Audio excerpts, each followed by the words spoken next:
You have 68 wins. You cannot 69 Nina.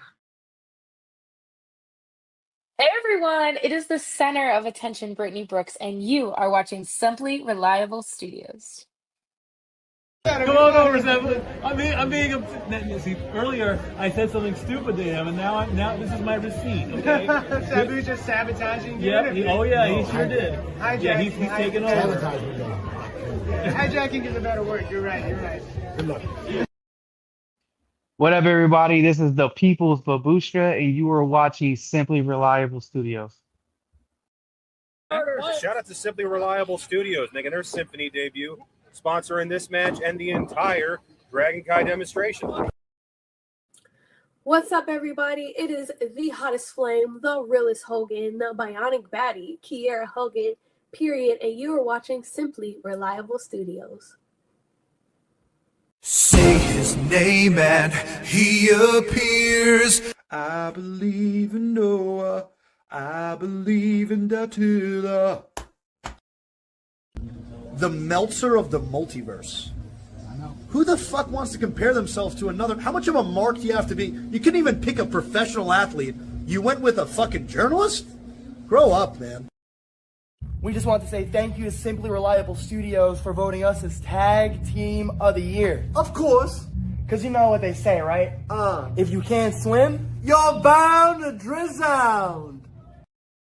Tonight, she is sponsored by Simply Reliable Studios from Orlando, Florida.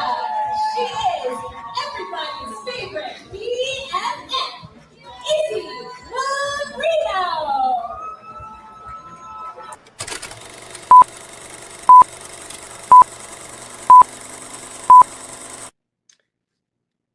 Heyo, this is Jack Cartwheel. You are watching Simply Reliable Studios. Get it? Got it.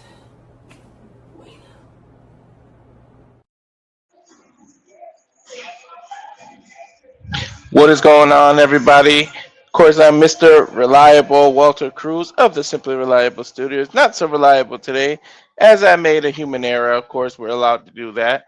But I thought it was 5 p.m. Pacific time that homecoming starts. Should have been 5 p.m. Eastern. So we are joining homecoming night 2 already in progress. But let's just jump right into it. It should have been 3 matches. We're going to last night with the Vipers versus Napier match, the Chola Chain match, which my girl Vipers won, which she earned a shot at Otis Cogar for the Ultra Violent Championship in LA at homecoming. Our very own JJ Williams will be there live and in person. So happy he gets to see that. I'm a little jealous that because we know she's going to win. She's 100% winning that title. So I'm a little jealous that we get to he gets to see that in person, but I get to call that. I'll make sure I'll be on time for that, and then hopefully we can schedule an interview with her. But that's the highlight that they're showing now, as Christian Napier tapped out the old John Cena style, but instead of the rope and turnbuckle, she used the chain wrapped around Napier's face several times and an STF and caused him to tap out. So we're watching the video package of her challenging Otis Cogar here, and immediately, almost like somebody's hand was on the button of production, they made the promotional graphic of her versus Cogar. So it is official, September 12th in LA at the UCC. It is going to be Vipers versus Otis Cogar for the Ultraviolet Championship. So let's see what match is on now. We're going earlier today with 2 referees, Scarlett and there's Recon from last night after what he did when he joined or show his corrupt self, and he joined Vandal 48 officially. So I guess there's like a corruption referee or a corrupted referee storyline that they're doing.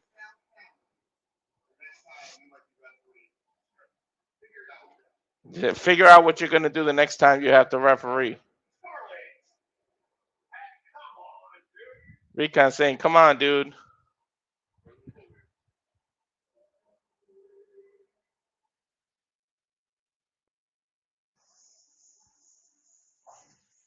Oh, we're going right into the debut now. Chaos Theory's debut. Control Chaos, I should say.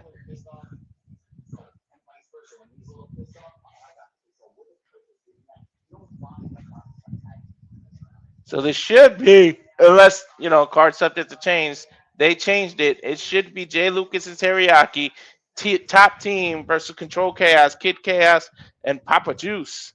And why isn't that scrolling? Technical. There we go. They're saying they think they belong. Please come back. The crowd was chanting last time when they fought Buster and the Brain. Buster and the Brain put them over after the match.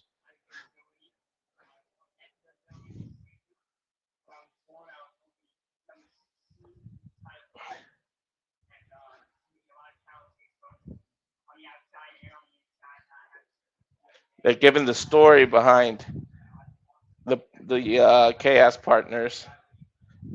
Kid Chaos speaking about his disability. Said I wear hearing aids. It's hard to hear. My eyes aren't the best. Really every day to move forward through life, through wrestling, trying to navigate challenges. He has something called echodysplasia. I'm not even going to pretend I know what that is. He said we're hard workers. We're firelit under us right now, trying to climb our way to the top.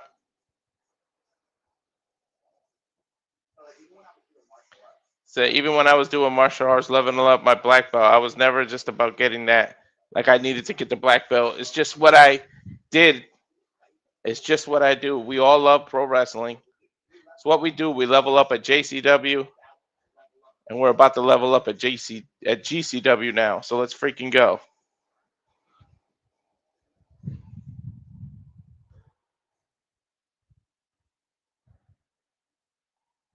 Hopefully after that, that's the match we're going into. They're still cleaning a death match that just happened. There's glass everywhere. Of course, it's GCW.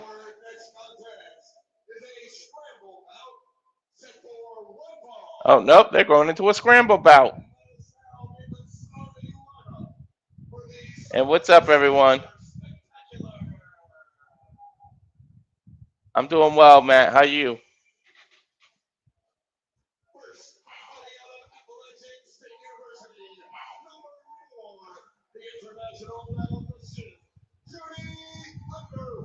So it looks like Junie Underwood is first in the scramble match. Of course, you know that they add matches. Card subject to zero.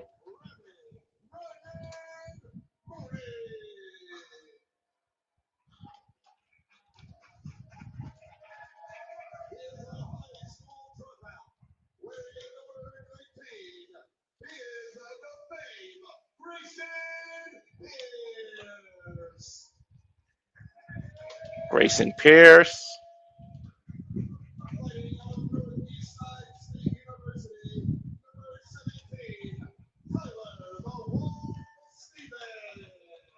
Tyler Stevens.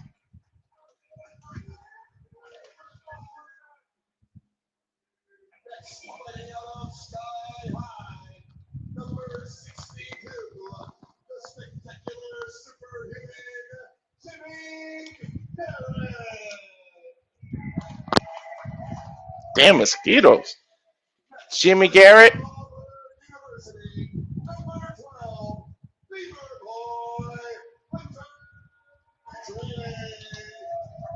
Hunter Drake.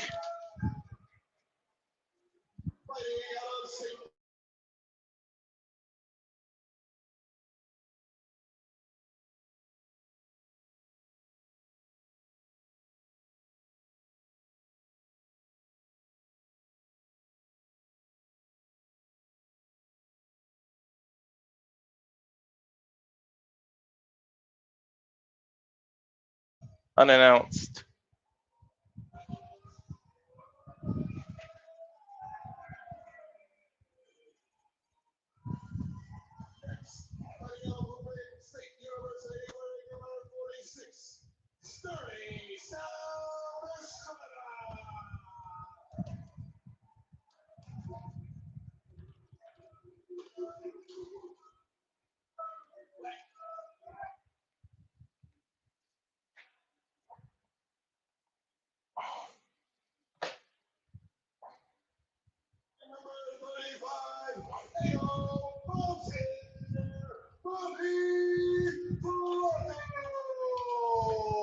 Bobby Flacco, who's actually eating right now.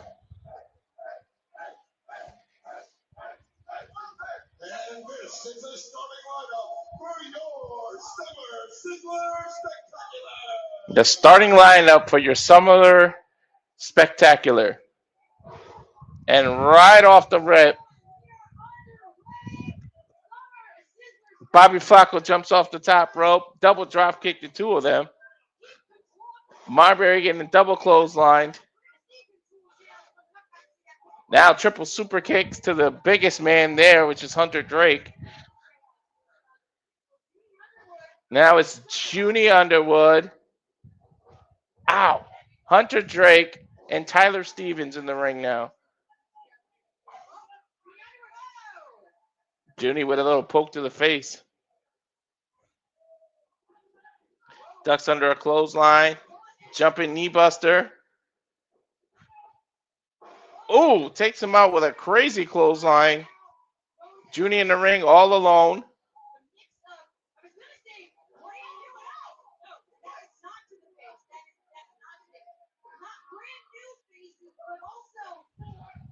And now Brian Mooley comes in and bites him in the ass, literally. Irish whip. Mooney hangs out to the rope, bounces the other one, bouncing all over the rope, goes under. Waist lock, bounces off the rope again with a flying elbow.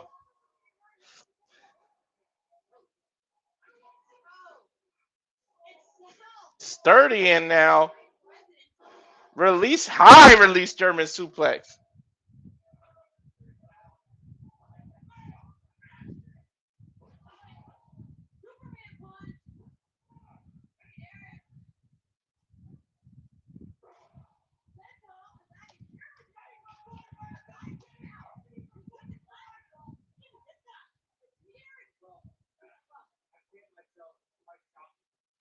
Now it's Marbury in the ring.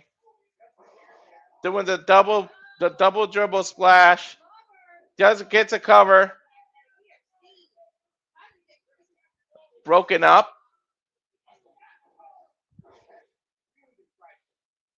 Marbury Irish whip, jumps over. You can't see me, ducks under. Tyler with a punch right to his gut. Irish whip, reversal. He stays stuck in between his ropes. He jumps over and gets tripped. Junie Underwood's coming in from behind. Leapfrog. Ducks under a clothesline. Hits Marbury, who was still in the 619 position. Now a reverse roll DDT.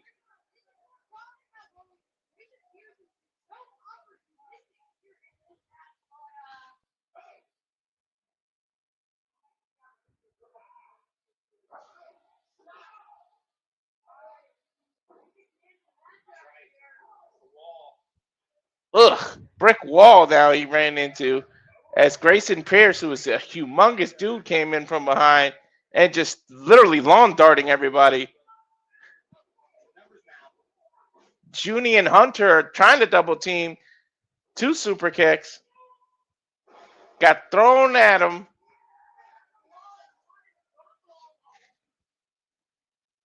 Double clothesline. He goes over the top rope, but lands on his feet. Now Junie and Hunter both suicide dives through the middle rope, but still didn't take this big man off his feet. Moonsault off the top rope. Now the rest of the fray are trying to bring him down. There they go. Bobby Flacco got taken out as well. The pounce by Sturdy made him catch the football. Almost ran into Scarlett, the referee.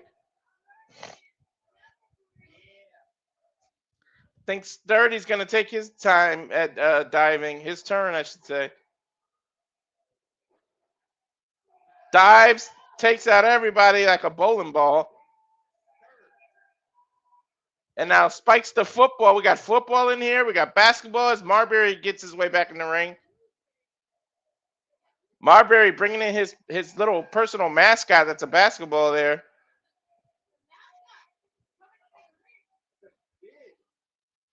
He's holding the mascot's hand in one hand, climbs to the top rope, dives on everybody here.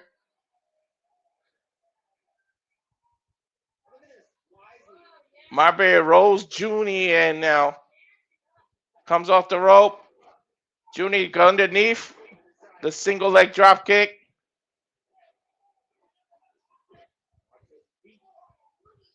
Now Mooney comes in. Damn, Junie Underwood's got some educated feet the way he's doing that. Mooney spins out in between the ropes and takes out Junie. And then here comes the wall again. Picks up Mooney, who's trying to do a Hurricanrana but got caught. Sit down power bomb.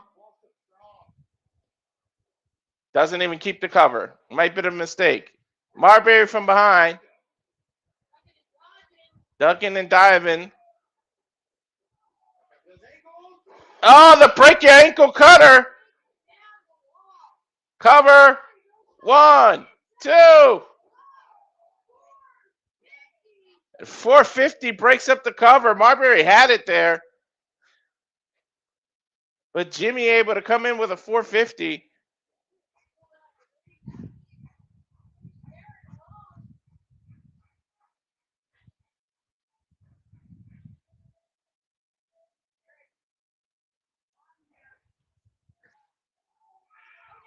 Jimmy climbing, but again gets bit in the ass as Hunter goes and climbs with the Insiguri to the top rope. But Jimmy's still on there. Double suplex, maybe. Super suplex. Tower of Doom spot. That's what I'm thinking this is turning into. Hunter Drake is up there. Climbs over everybody. He's standing on Jimmy's back, but Jimmy's being suplexed. Double power bomb, Tower of Doom spot. Then Junie comes in coast to coast. Here's Bobby Fischer. Bobby Flacco. Double. And turns around to a spear by Sturdy. Cover. Gets to 3 counts. Sturdy survives the scramble. Out of nowhere.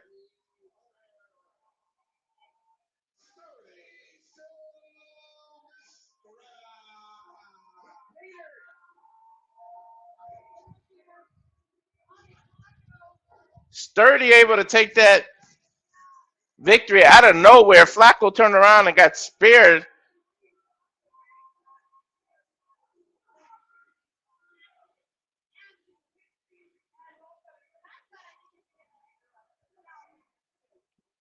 Sturdy playing with the fans now with that damn football. Posing with a little kid, gives her the football. Takes it back.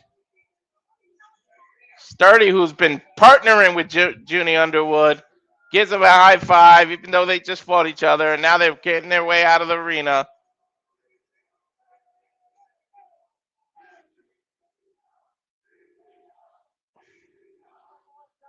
Looking at last night, Joey Janela versus Marco Stunt. This is the chain wrestling that he did, that combination with the power bomb into a superplex into a power bomb into a power driver. I don't know how Marco kicked out of that. Then a Death Valley driver through the chair. Then this, the most unexpected part, Flying Ryan came out and effectively turned heel, joined Joey Janela to make sure he doesn't retire.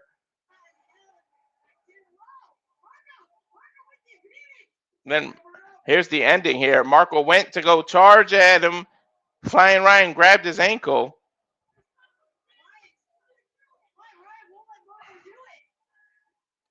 Which led to that bicycle pump kick by Junie. I meant Junie. Wow. Sorry, I just saw Junie. By Joey. Then Johnny got a roll of quarters, knocked Stun out, covered Marco nonchalantly with his own foot, the Jericho cover, and actually got the 3. So Joey lives on, doesn't have to retire thanks to Flying Ryan.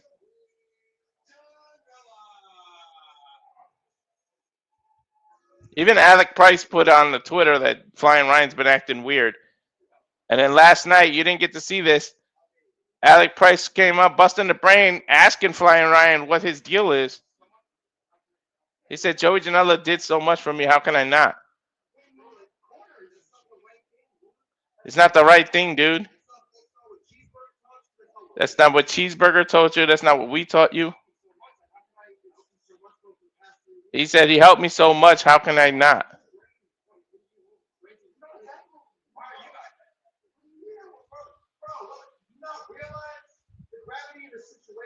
Do you not realize the gravity of this situation?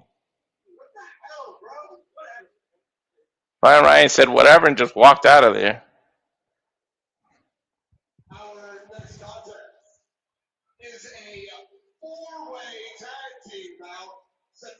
Here's a four-way tag team match. None of these matches were announced. There was only 3 official matches.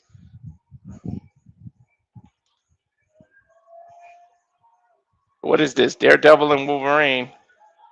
Oh, there it is. Control Chaos. They turned this into a four-way tag team match.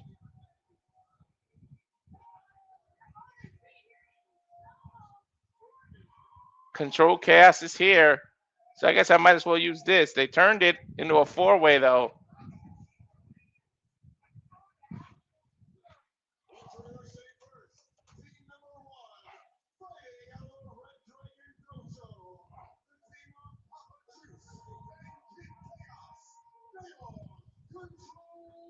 So I assume top team is still going to be part of this now. The other 2 teams is what I'm curious about.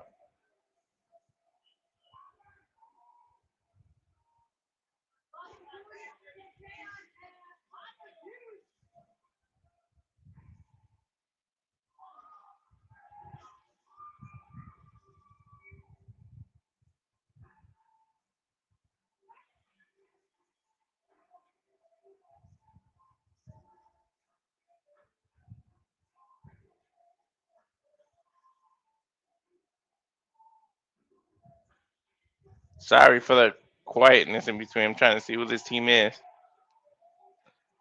Okay. Mathers and Lee Lewis.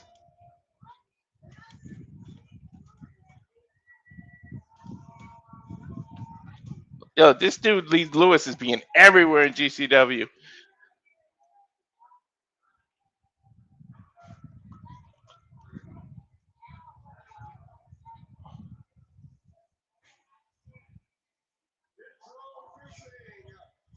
Marcus Mathers didn't come out with his mask.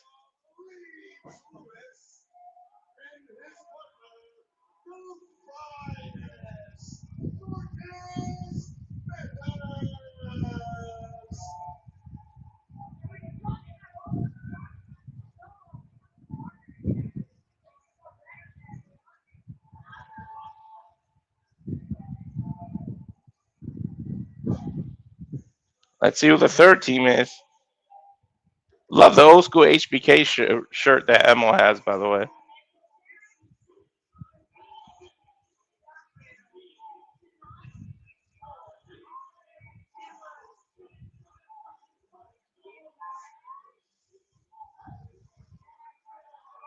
There's top team. Teriyaki and Jay Lucas. We already knew they were part of this match. It was originally just a regular tag team match. They turned into a four-way team. So let's see who the fourth team is.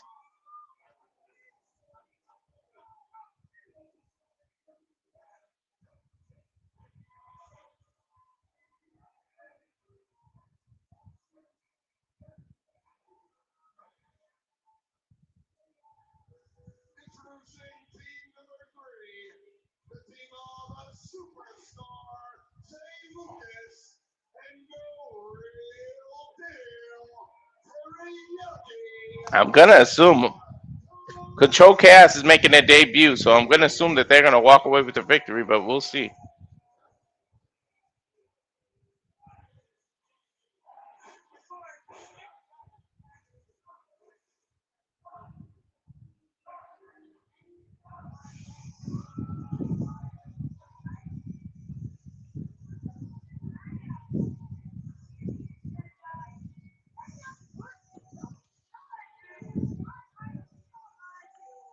versus Flying Ryan and Joey Janela.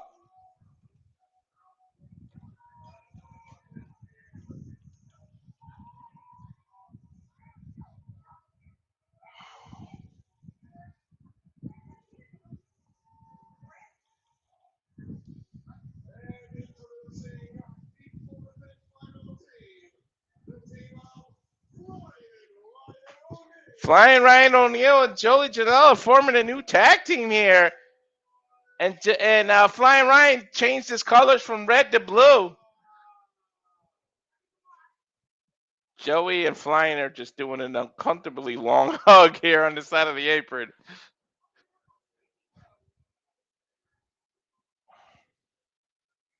I don't know why the crowd's booing them, but whatever.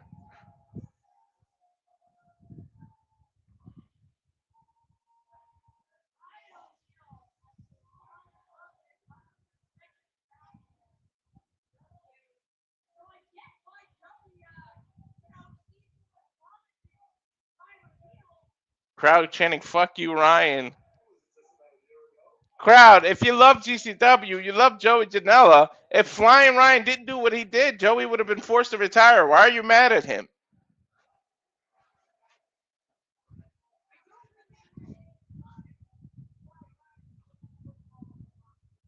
I don't get why they would be mad at him.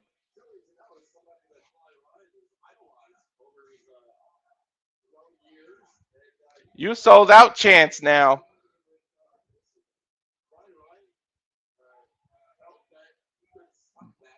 All right, let's see which member of each team is going to start. Looks like Mathers is in for his team. Ryan steps out, so Joey Janela starts for his team. All right, Joey Janela versus Mathers. Bell rings. Here we go.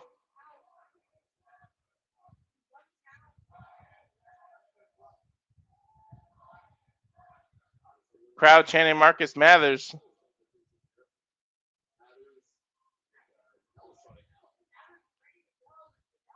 I guess you could tag any member of any team. They're actually tagging because the rest of the teams are outside of the ring. Joey Janela with a shoulder tackle, takes out Mathers, comes off the ropes, leapfrog by Mathers. Standing drop kick, knocks Joey Janela into the corner.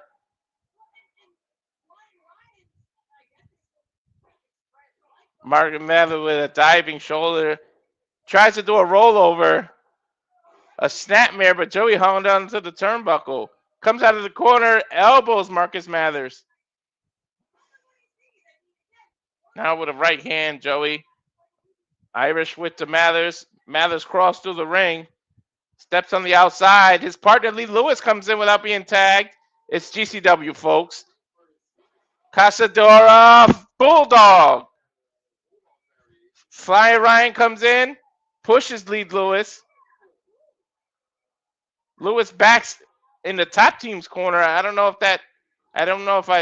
It looked like he tried to do a blind tag, but I'm not sure. Lee Lewis charges in, stands on his forehead, bounces off the rope, ducks under Flying Ryan, grabs the hand, or grabs the foot, spinning kick. Joey comes in. German suplex release style to Lee Lewis. Now Joey coming in. European uppercut to Lee Lewis. Flying Ryan comes off his back with an elbow. Little poetry in motion. Now double team in. Low drop kick takes Lee Lewis out.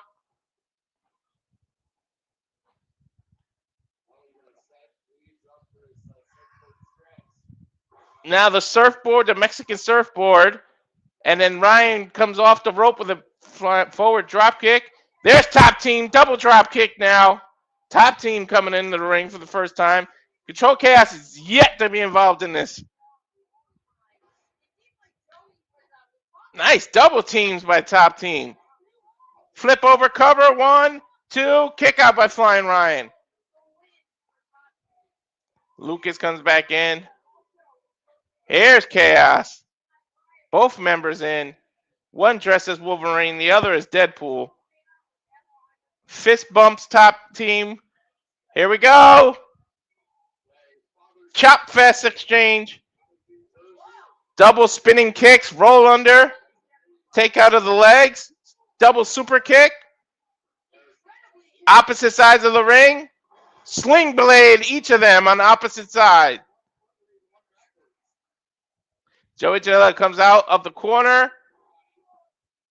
Tried to do a double axe handle and got taken out with the stomach. Combination martial art kicks. Nice double team by Kaos. Takes out Joey Janela. Here comes Flying Ryan. Runs right into double martial art kicks. Lewis and Mathers make their way in. Waist lock to Mathers. Ooh, into a code breaker German suplex combination. Lewis comes in from behind. Gets taken down. Double splash cover, man. Control Chaos. Just looking strong. Here comes Flying Ryan. Bounces off the rope. Runs into a double martial arts kick again. Control Chaos looking like the strong team here. The only teams in the ring now.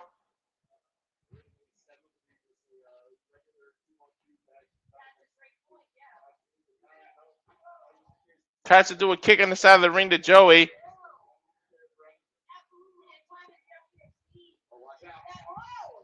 Joey with a Death Valley driver into the audience's chair. Took Papa Juice out.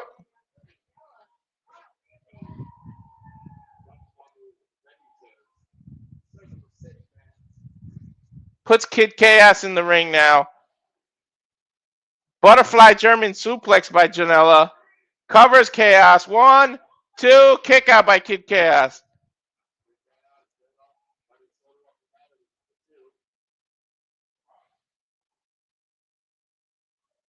Joey trying to figure out what his next move is.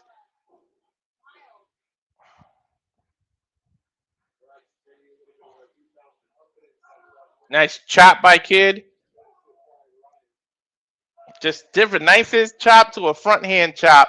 Joey returns the favor, knocks Kid Chaos down and covers.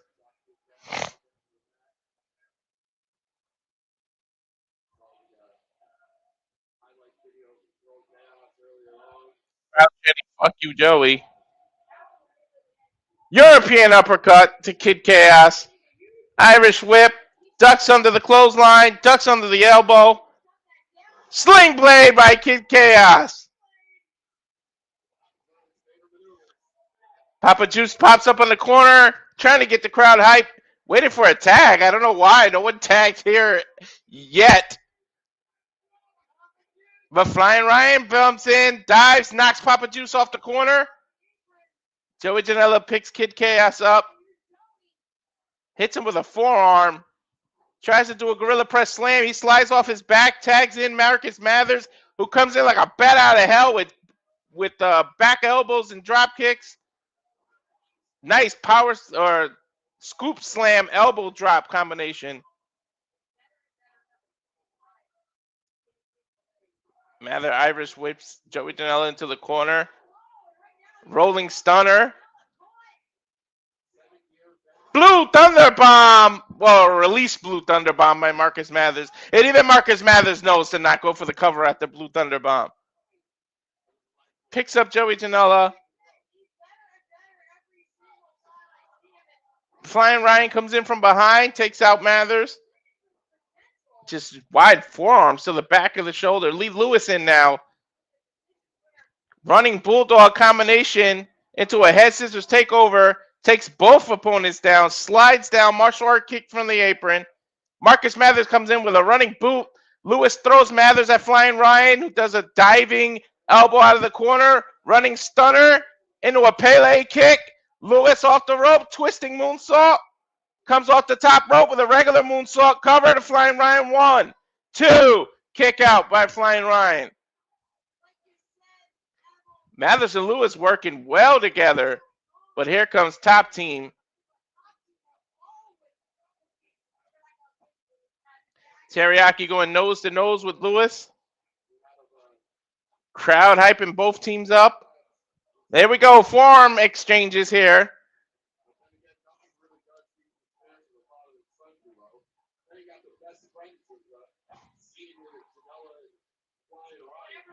Super kick by top team. Super kick again to Lewis.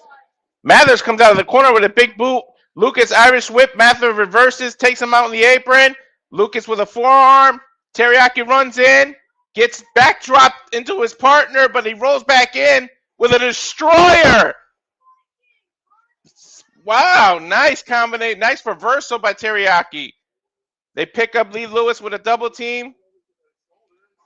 Double team shoulder breaker. Cover. 1, 2. Kick out by Lewis. Lewis showing all heart now.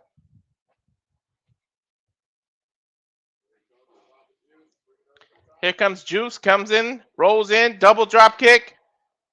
Kick up. Martial arts kick to the head. Spinning head kick to Teriyaki. Bounces off the top rope. Gets double kick to his gut. Irish whip. Papa hangs under the rope. Pulls the rope down. That takes Lucas out. Then he backdrops Teriyaki into his partner. But here comes Kid Kaos. Suicide dive between the ropes. That leaves Papa in there by himself, though. No opponent to cover. Kid realizes it and rolls Teriyaki in. Nice spinning martial arts kick. Kid Chaos grabs Teriyaki. Does a twist of fate into a frog splash. Cover. 1, 2. Lucas comes in and breaks it up as well as Mathers.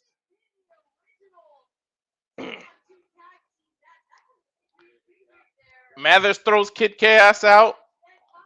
Lucas throws out Papa Juice. Now it's Mathers and Lucas in the middle of the ring exchanging punches. Damn, right hands from both men. Looks like Lucas is getting the best of Mathers. Both men with the same idea, run in with both do a drop kick and then both with big boots. And each of their partners come in now. Wait, Lewis and Teriyaki have the same thing in their hand. They're holding their opponent's hand. One hand runs off the top rope. A little double old school. What is going on here? Lewis, they're both on the top rope. And Lewis did a Spanish fly to Teriyaki to take out everybody on the outside of the ring. What a hell of a move. Even Mathers and Lucas are looking at each other like, what the hell just happened? That gets a GCW well-deserved chant. Now Mathers and Lucas realizing they have to fight each other. Nice jumping, spinning kick by Mathers. Ducks under Lucas's clothesline.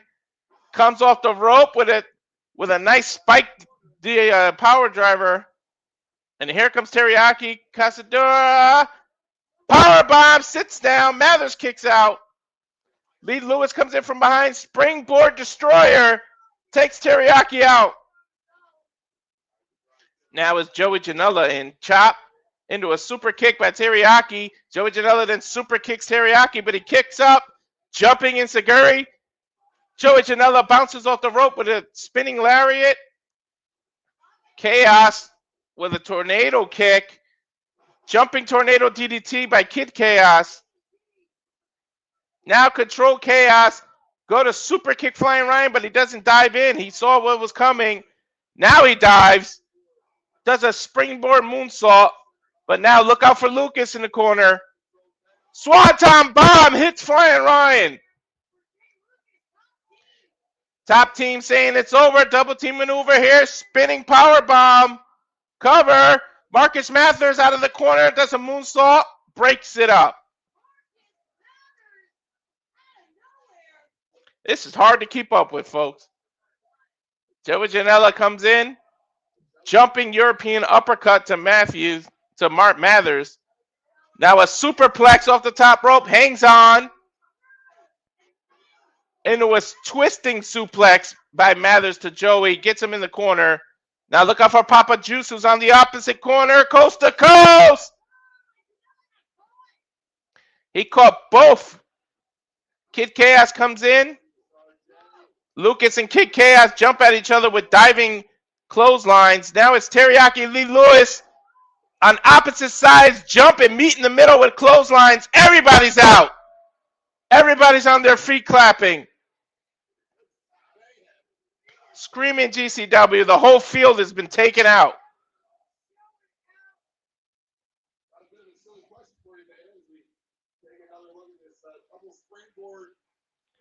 Looking at the double springboard replay. Control Chaos both roll out of the ring. Joey getting his wits about him, but he's on the apron with Teriyaki, who hits him with an enziguri. Flying Ryan comes in out of nowhere, drop kicks Teriyaki. Death Valley driver onto the apron. But Marcus comes out of nowhere, jumps on the apron. Enziguri to Flying Ryan. Pele kick to Joey Janela. Lewis does a jumping moonsault from the inside to the outside. Now Mathers and Lewis are in the ring with Flying Ryan. He throws Lewis into Flying Ryan with a code breaker and then does a power. Oh, yeah, F you over Lee Lewis's knees. Split-legged, twisted acai moonsault. Cover, 1, 2, and top team break it up. Every time you think somebody's going to win, they do that.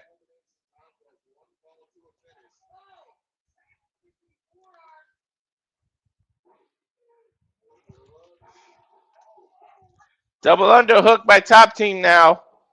Control Chaos come in and break it up.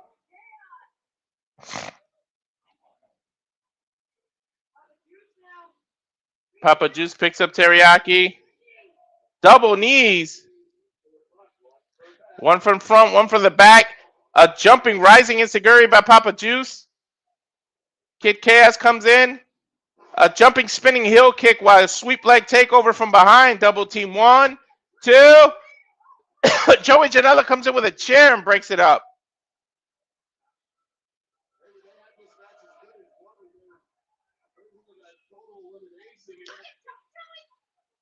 Joey telling Flying Ryan to cover him.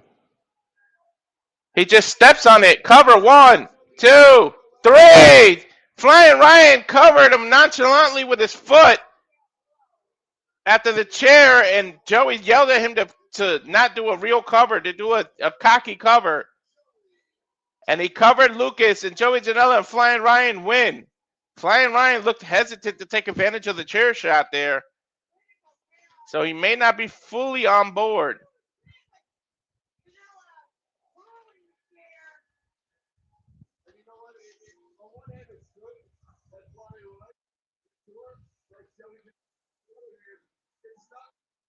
It looked like Joey Janela's kind of trying to be the boss. And Buster in the Brain come out of nowhere to confront Joey and Flying Ryan.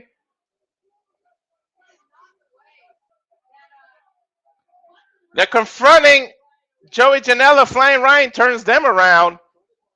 I didn't realize how tall Flying Ryan is until you stand next to Jordan Oliver. They're almost the same height, at least 6'3", 6'4".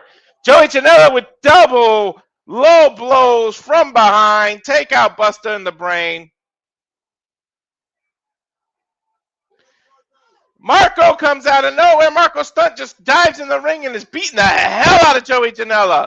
Flying Ryan comes from behind. Attacks Marco Stunt. Now double stomps by Joey and Flying Ryan. Oliver gets up, grabs Janela. Buster in the Brain throw him out of the ring. Now Buster in the Brain have a chair. They're screaming at Flying Ryan. Price takes off his Larry Bird jersey and throws it at Flying Ryan. Joey just telling Flying Ryan to get out of there.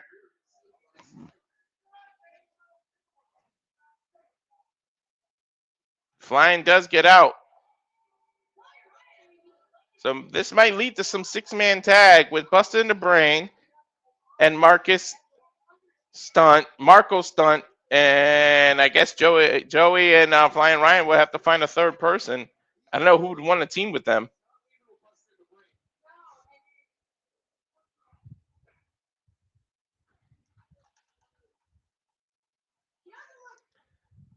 Joey telling Flying Ryan, get out of here. But it looks like he's just bossing him around. Like, Flying Ryan isn't fully convinced.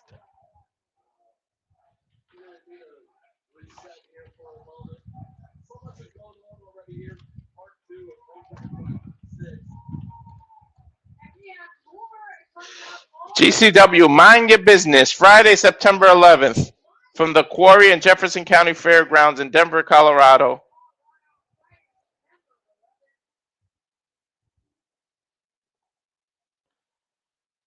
Then you got GCW No Signal in the Hills, Part 5, Saturday, September 12th. That is when my girl Vipers wins the title, or the Ultraviolent title. Then you got Rock Bottom. Vandal 48 comes to Detroit, Friday, September 25th. Harpo's in Detroit, Michigan, 8 p.m. Eastern.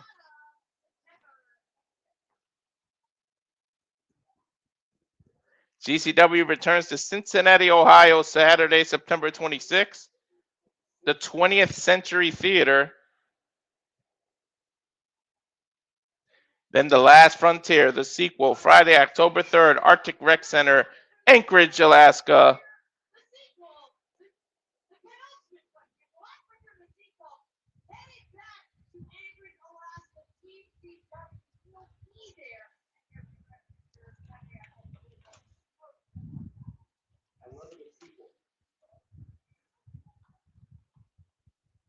I'm almost saying he loves a good sequel.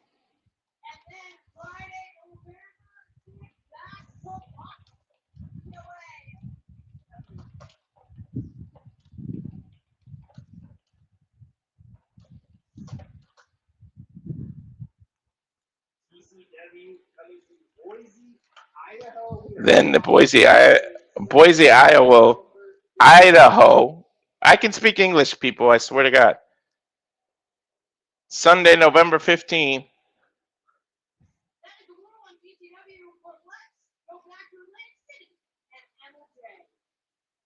Elmo back in the ring now.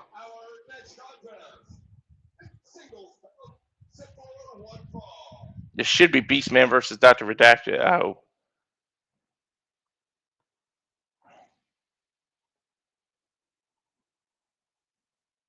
Scarlett getting in the ring.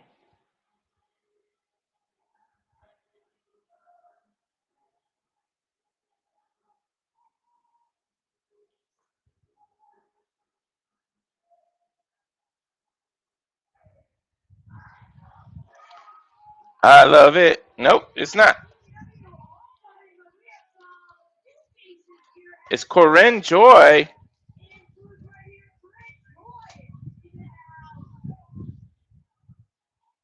Let's see who Corinne Joy takes over. Coming out, I don't care. I love it. Another unannounced match.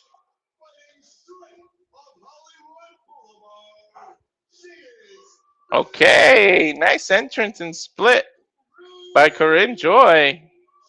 Yo, JJ, I might have found a new Mamacita. Holy shit. Pretty flexible, lady.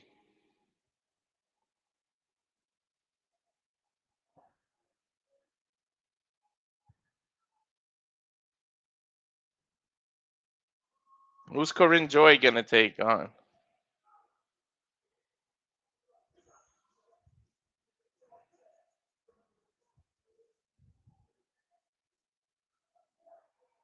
Jimmy fucking Lloyd.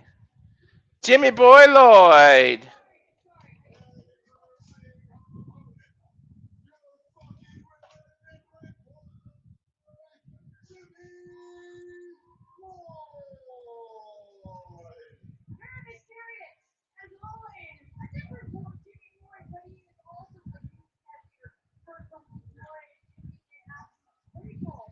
Well, since there's no graphic for this match because it was added, just do that. Lloyd versus Joy. Scarlett rings the bell. Collar and elbow tie up, and of course Lloyd just tosses Corinne Joy half across the ring. Now he's saying, let's go, bitch. Another collar and elbow tie up, and another throw to the opposite side of the corner. Corinne cartwheels her way out of the underneath Joy, then spinning head scissors takeover. Yeah, I wasn't gonna say it, dude.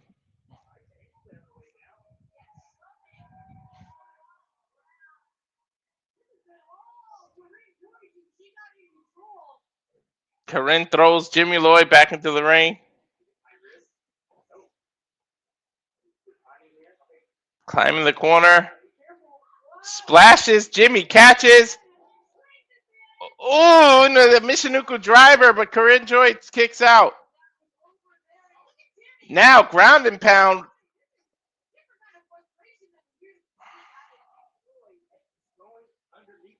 Jimmy going under the ring, grabbing a chair now. 2 chairs. 3 chairs. 4 chairs. Jimmy Lloyd's got something on his brain. 5 chairs.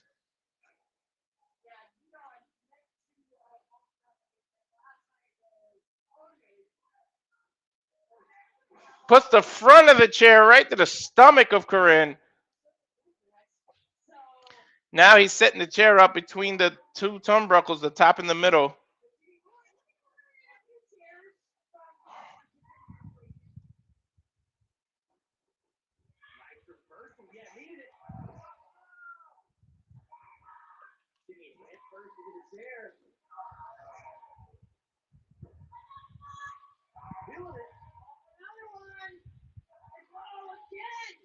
Now shoulder tackle into it, and Jimmy Lloyd hit the back of his head in the chair. Now Corinne grabs one of the chairs, another chair, sticks it in front of Jimmy Lloyd's face.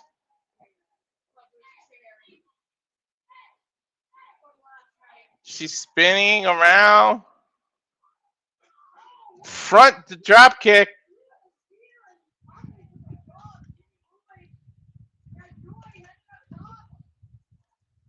Now Joy's up on the top turnbuckle. Splash. Got it. 1, 2, and kick out by Jimmy Lloyd.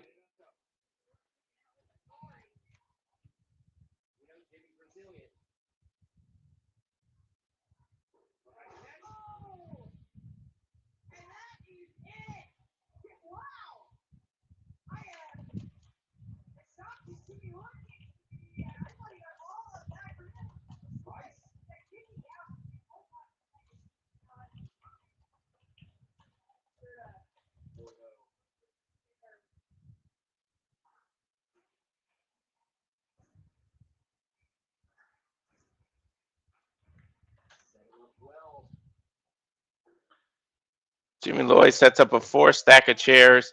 He's going to power drive Joy right through it. Package power driver. Got it. Cover. It's got to be over. 1, 2. Holy shit, Corinne Joy kicked out. I always said the one thing you can't measure is heart. She kicked out of a package power driver through 4 chairs.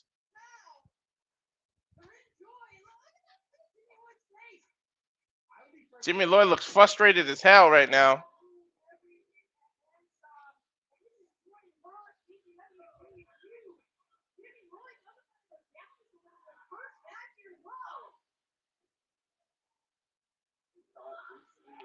Corinne screaming, "Fuck you," at Jimmy Lloyd, who just throws the chair right over Corinne's head, and then the chair lands on its legs.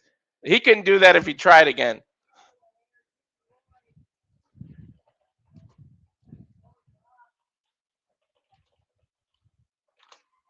Goes for a power driver. She slides down his back, ducks under the clothesline. Destroyer by Corinne Joy. Then a split-legged takeover. Joyride, she calls it.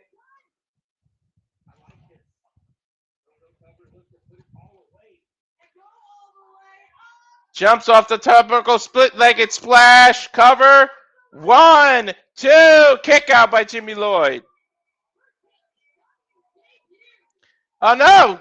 No, she counted the 3. He kicked out after the 3. It's over. Corinne Joy beat Jimmy Lloyd. Split-legged splash. Jimmy Lloyd attacking her. Nope, he let her go. He let her go.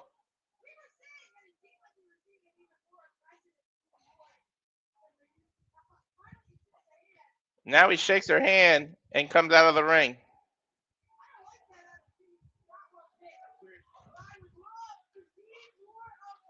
Corinne Joy. Very impressive. First time I've seen her or even heard of her. Pressed the hell out of me with just her moves. It ain't just her looks, folks. I love professional women's wrestling for their athleticism as well. Don't think I'm just some pervert.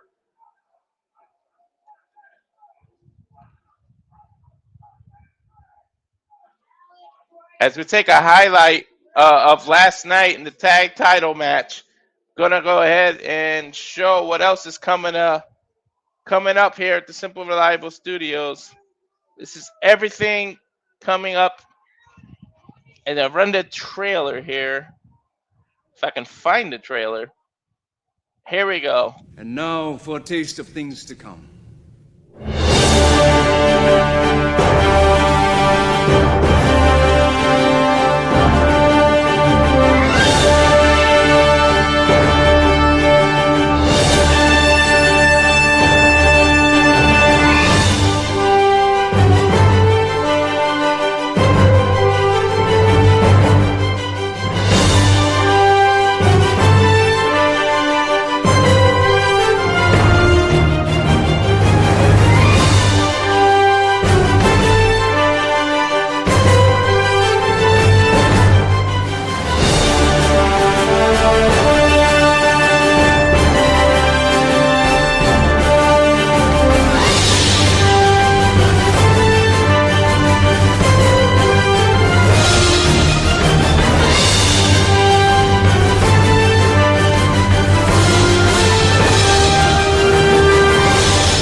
Hello, everybody. This is Joseph Sawyer, formerly known as Joe Gacy, and you're watching Simply Reliable Studios. If we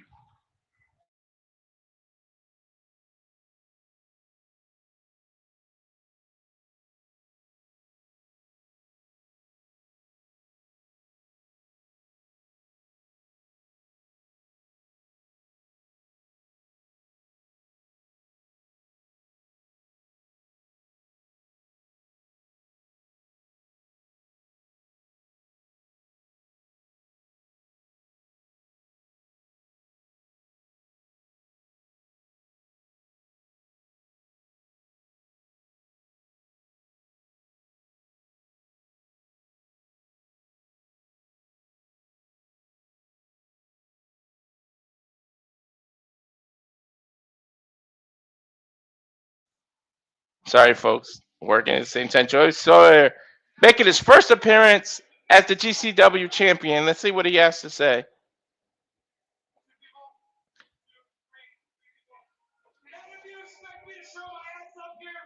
Did any of you expect me to show my ass up here and win this championship? 2 people, maybe 3?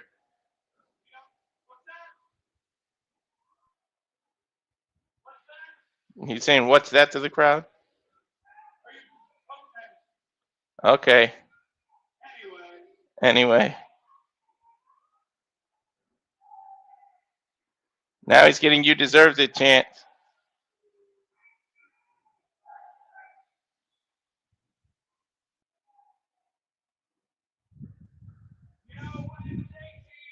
When the day came that I had to leave a certain place, he said, what the hell am I going to do? Where am I gonna go?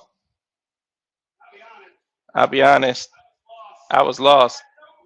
No clue what I was doing right away, but I know what I did. I wanted to do fast, and I wanted to hit the ground running. I wanted to make an impact.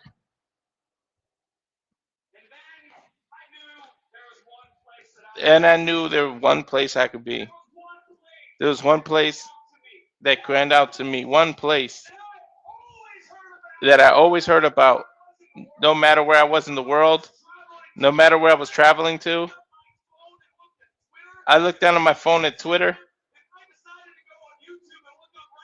If I looked on YouTube wrestling, one place that without failure would show up, and that's Game Changer Wrestling.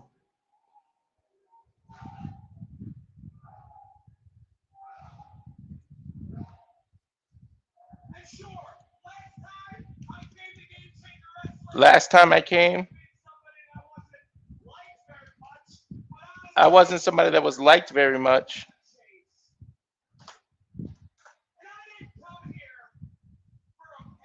I didn't come here for a payday. I didn't come for a paycheck.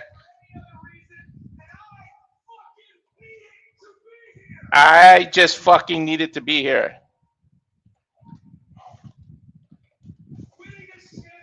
Winning this championship is the first type step I've taken in my life. And you better believe that no matter who wants to come after me,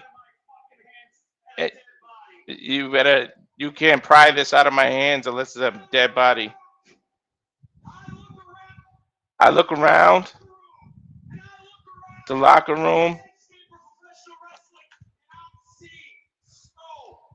I see so much young, hungry talent ready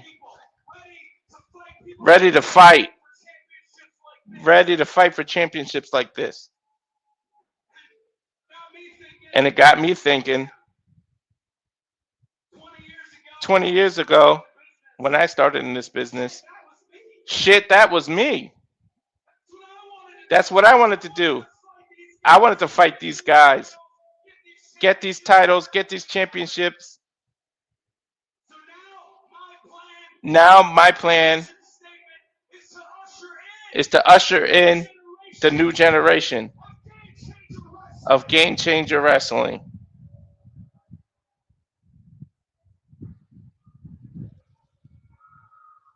He's holding the title up.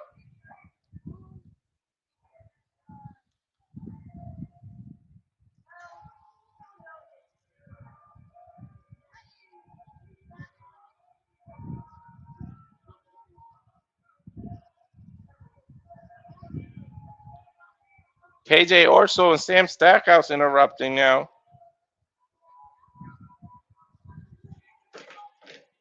The new tag team champs interrupting the new GCW world champion.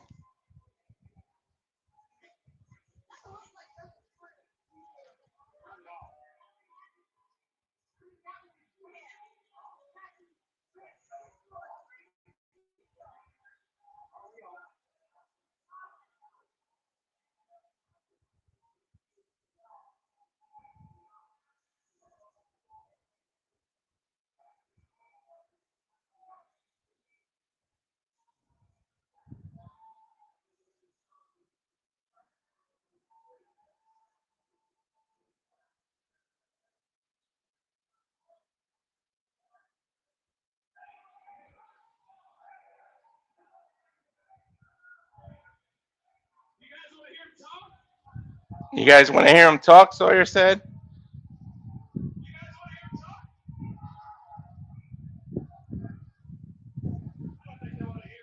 I don't think they want to hear her.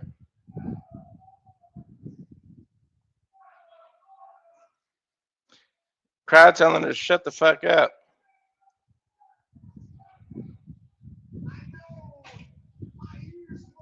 I know my ears weren't deceiving me. But Joseph Sawyer, your new GCW champ.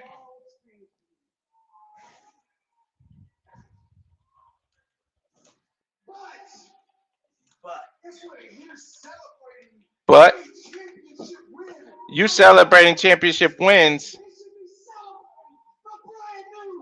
They should be celebrating the GCW brand new tag team champions.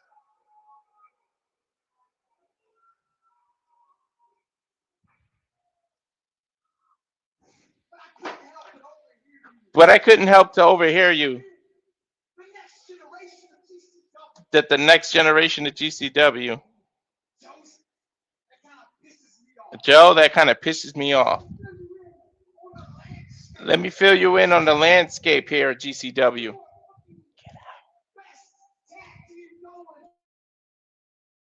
We're the best tag team wrestling. I saw.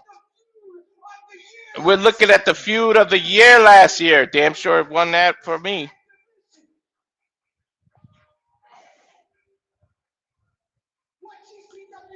What GCW is about?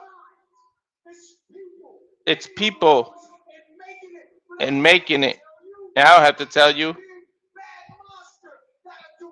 I got a big bad monster that'll tell you. Let me fill you in on something.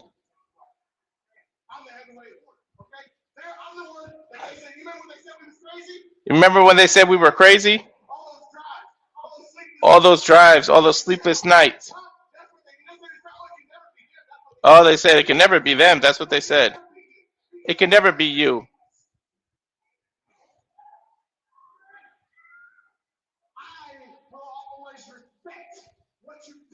I will always respect what you've done in this industry. But when it comes to GCW, you don't measure up to the best. Damn near 2 years. Me and the big man have held it down. Me and Stackhouse have been running this damn locker room. Uh-oh. Music. Somebody's interrupting. I think that's Vandals 48's music.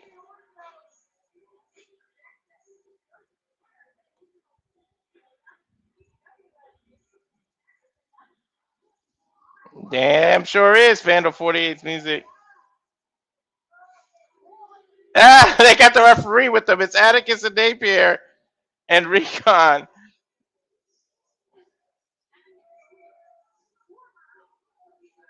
Atticus Koger and Napier coming in. There's, of course, Atticus right in Sawyer's face.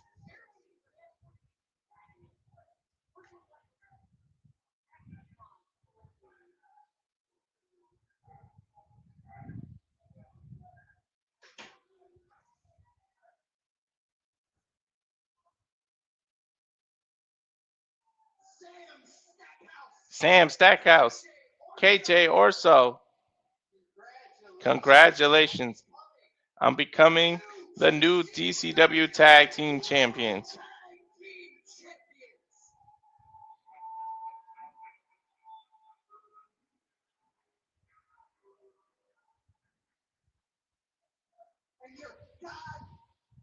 You're goddamn right. Your boys have been holding it down. But you want to talk about who's been running this place? I think a different family's name needs to come up. Because if you haven't noticed, in the first match tonight, the OG, my older brother, took care of the only reason that you have this GCW World title.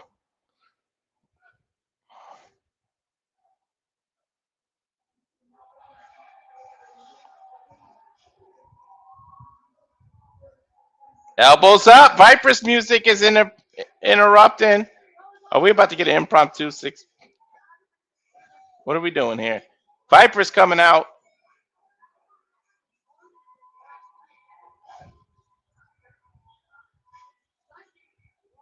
Snatches the mic from KJ Orso.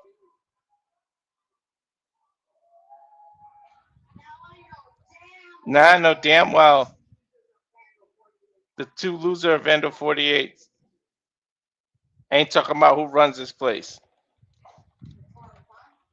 As far as I'm concerned, you lost the GCW World Title.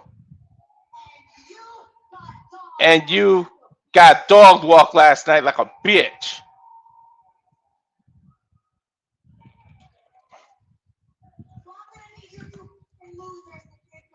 How many of you two fucking losers to tell that motherfucker that on September 12th, and Atticus interrupts and says, shut the fuck up. I'm not telling my brother shit. Why don't you go sit in the crowd with Sicko and Nino and everybody? Oh my God, here comes Anakin Murphy. This is one of these WWE everybody interrupts segments here.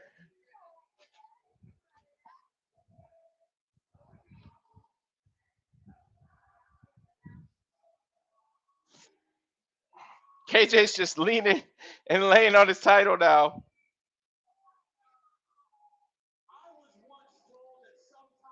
I think it's going to lead to a 4-on-4 match, but we'll see. I'm not standing here as the ultra-violent champion. But you stand in a long list of people who aren't good enough to put me in the fucking ground. He better cherish every moment with that championship because September 12th, Vipers makes him his bitch. Atticus, you remember last year we had a really strong conversation because it led me to GCW. That's why it fucks with me when you and your family mess with everybody and dawn on me. That's right.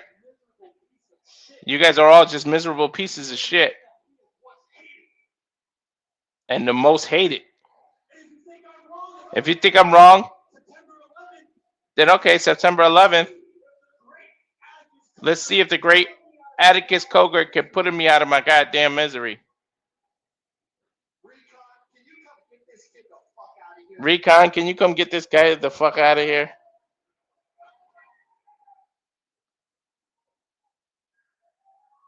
Recon pointing out of the ring. Okay, Anakin says. How about this? How about I beat you in Denver? And you can leave GCW and then go start another failed company. Viper's just low blowed Recon. Anakin attacking Vandal 48. Stackhouse and KJ just chilling.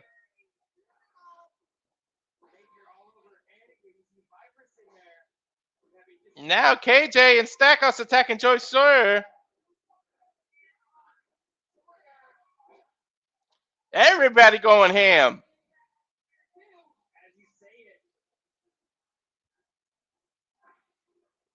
But Vandal 48, Stackhouse, KJ, all standing tall now. Music hits. That's Buster in the Brain coming out with chairs. The former tag team champions come in with the chair. Vandal 48 disappear, leaving Stackhouse and KJ alone. And now they get hit with chairs. Stackhouse gets bowling balls by the chair, taking out his knees. Now across his back. Off the rope. Big boot in the chair into Stackhouse.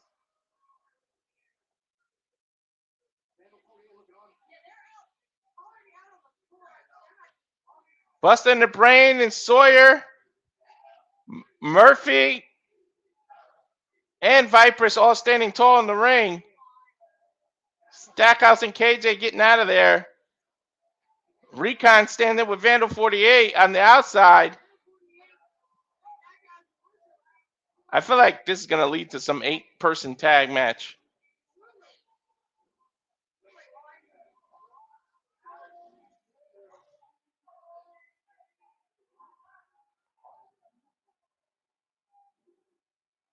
KJ and Stackhouse making their way out.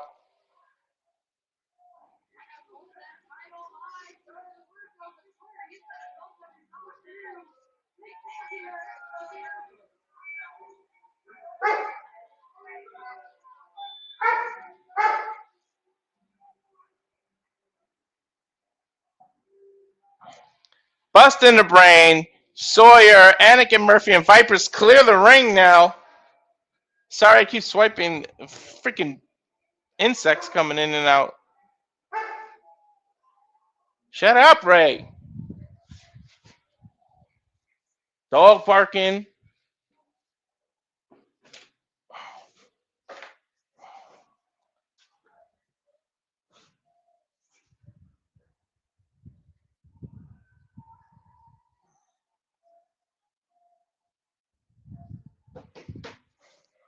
September 11th. It is official. Coker versus Murphy.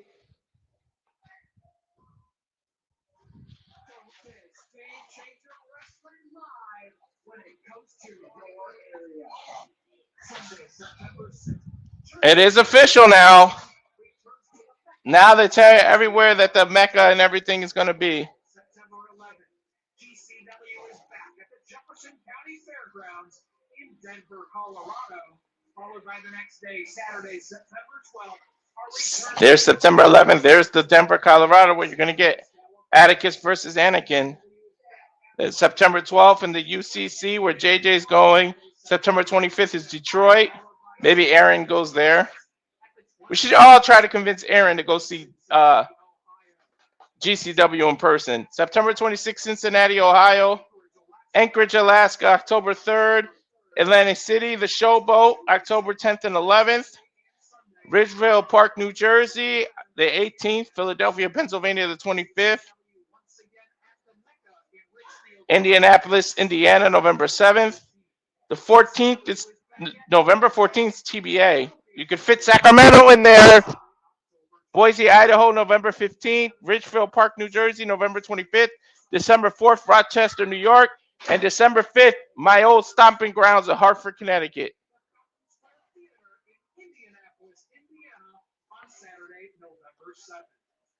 Now, if GCW could just make their way to Sacramento so I can go. LA is like a 9-hour drive. I can't go to LA, but Sacramento's maybe 50 minutes to an hour. December 4th, followed by Saturday, December 5th, back at the Webster in Hartford, Connecticut. It's the world on GCW. Be a part of it. The world on GCW saying be a part of it. See you at the matches.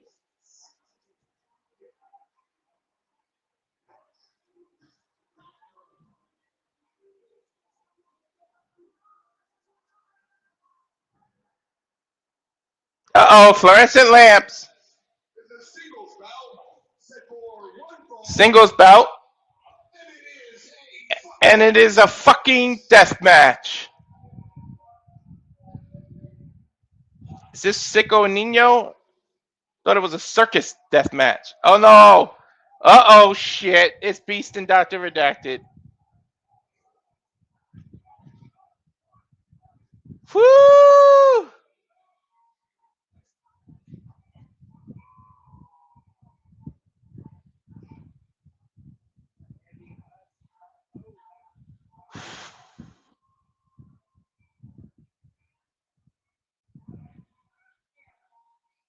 Beastman coming out first.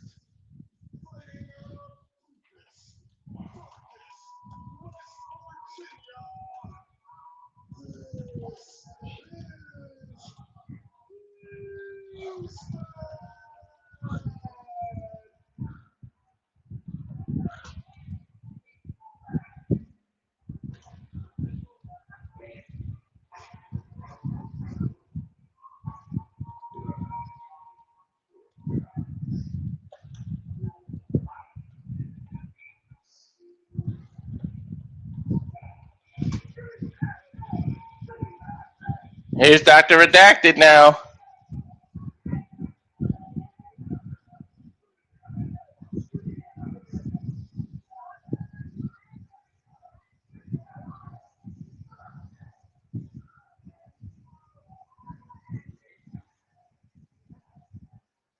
It's Dr. Redacted pushing the shit out of everybody.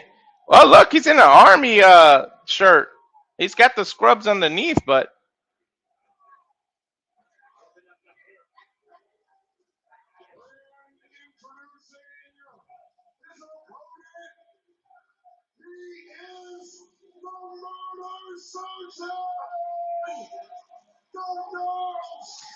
Dr. Redacted got attacked by Beastman from behind in the middle of his traditional pushing the front row down. Now he's dragging him into the chairs. Flips him on some chairs, pounding his head. Hit him in the head with one of the chairs. These are not folding chairs that you sit on when you go see GCW. These are just regular ass venue chairs.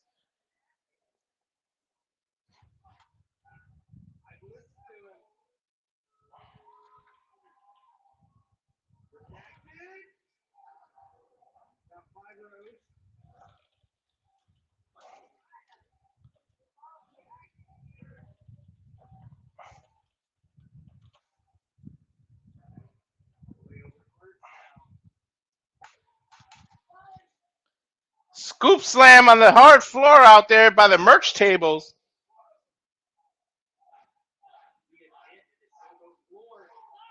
Splash by Beastman. Grabs the Beastman's grabbing the ref.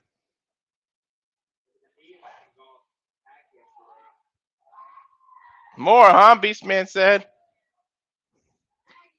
Throws him into a pillar that's part of the building. Working their way back through the crowd.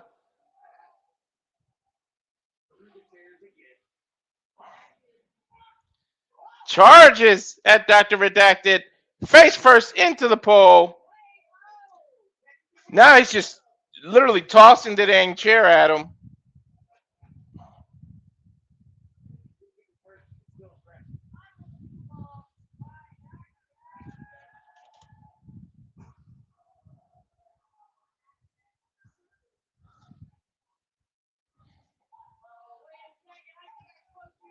I think that didn't even do anything to Beastman.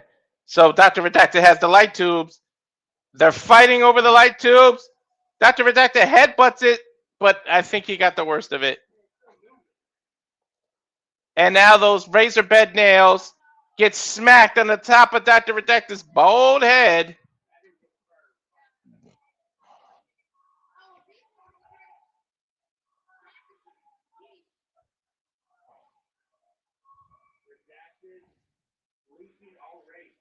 Dr. Redacted getting back in the ring. Of course, he's bloodied up already.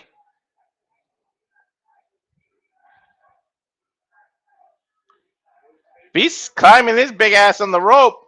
Jumping triangle off the top rope. Sorry, clothesline. I don't know what made me say triangle. Cover 12. Kick out by Dr. Redacted.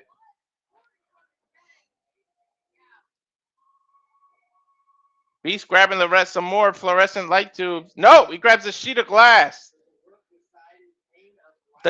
The plate of glass leans it against the turnbuckles in the corner.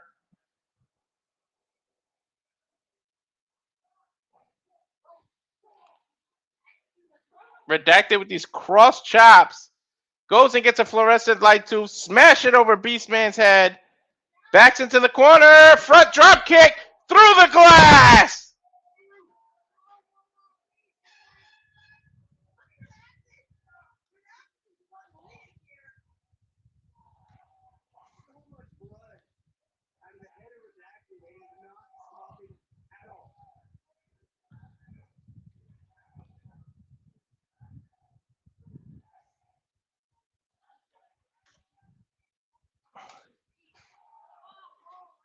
Now he's just tossing the chairs across his back as he's leaning against the rope, sort of in that 619 position.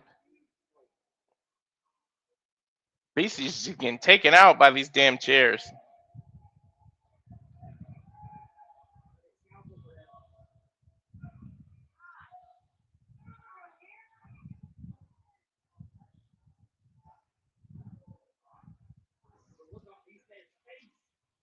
You sick fuck, they're screaming, I think, at Dr. Redacted. Uh-oh. Oh, Redacted smacks two more fluorescent tubes over the back of his head. Another one. Another one.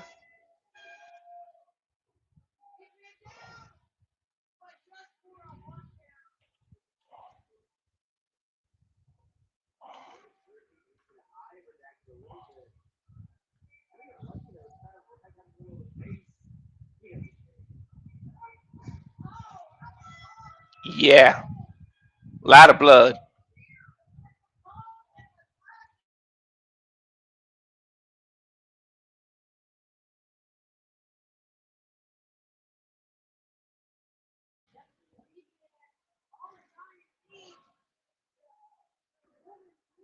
Beast getting a door.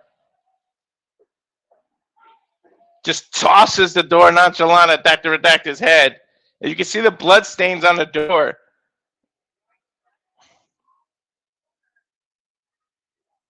Beast does another one.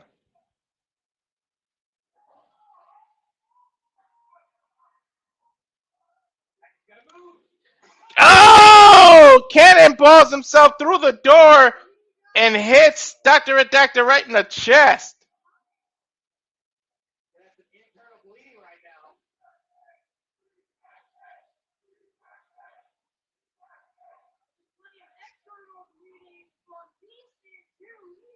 Redacted trying to climb out up against the ropes.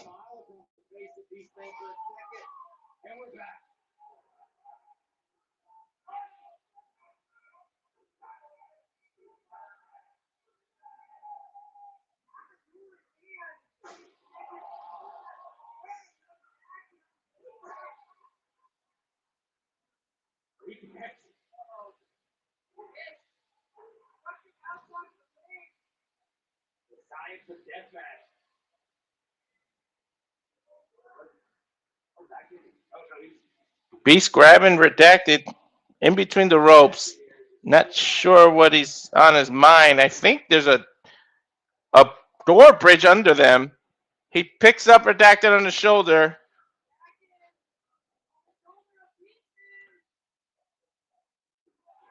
Oh! Shoulder, through the pile of doors that were in between chairs.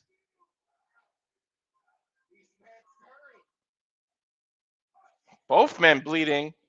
Redacted rolled under the ring.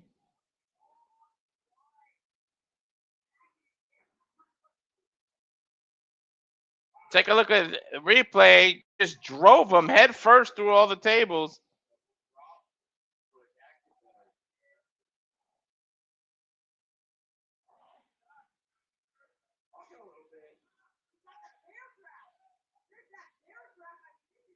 There's a bear trap in here.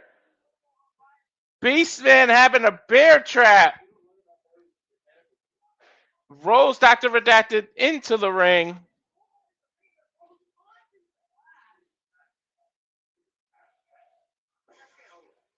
Throws an aluminum trash can in the ring. Rolls in.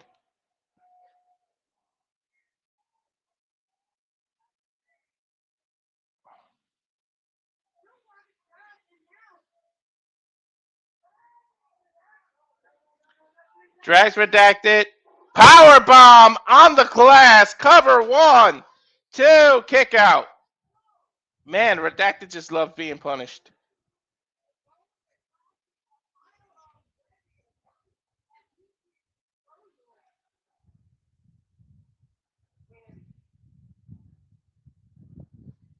This is crazy.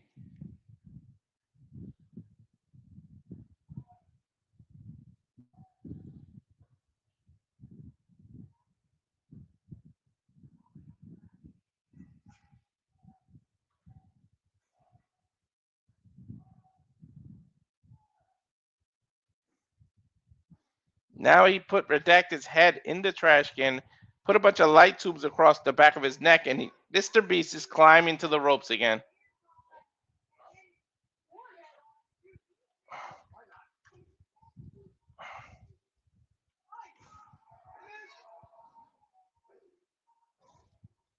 Redacted reverses it. Beast is on the rope getting a bunch of light tubes thrown at him.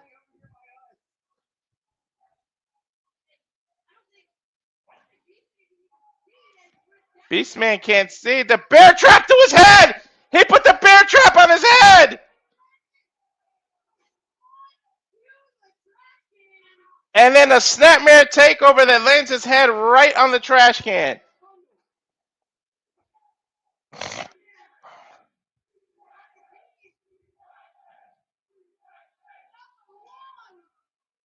Clothesline to the back of the neck. Cover. 1, 2, 3. Beastly kicked out, but it was after the 3. Dr. Redacted wins.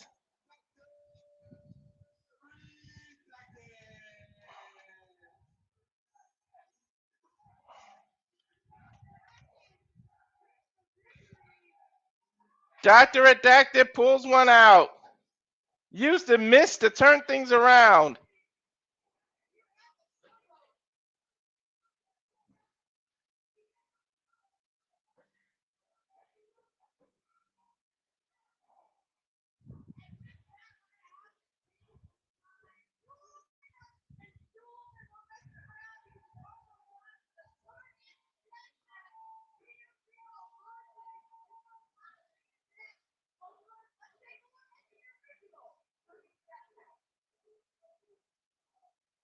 Beast bowing to the crowd comes out. They're going to take a look at the original dev. Says Homecoming Part 2 returns soon.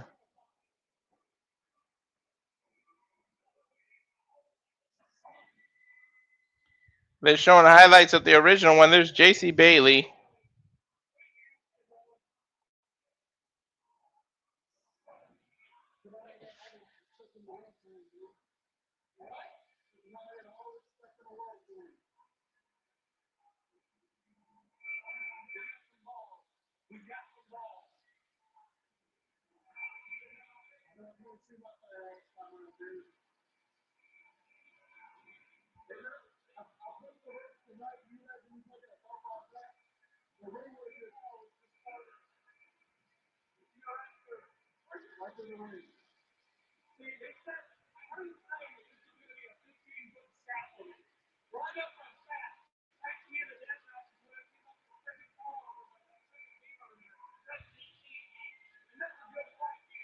JC Bailey is climbing the damn scaffold.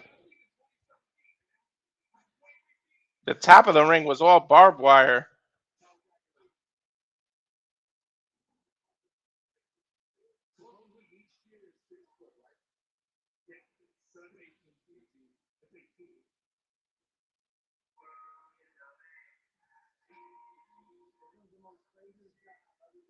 And then there's Madman Pondo.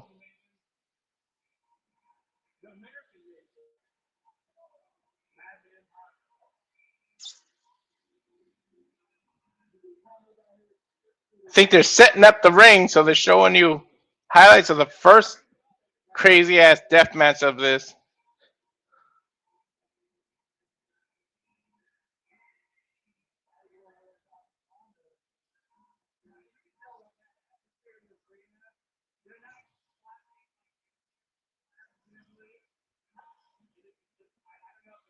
I never saw this match, but damn, he came out with a hammer, a stop sign.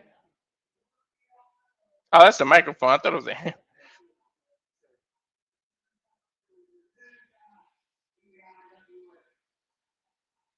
This is from the IWA Mid-South.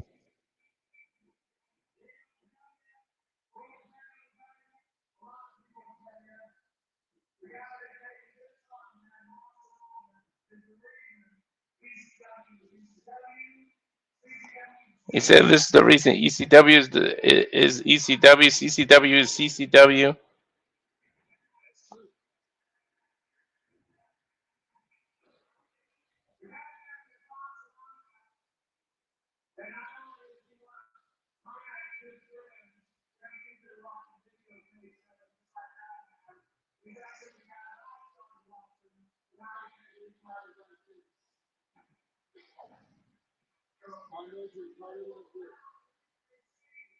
Just talking about the history and why he's in this death match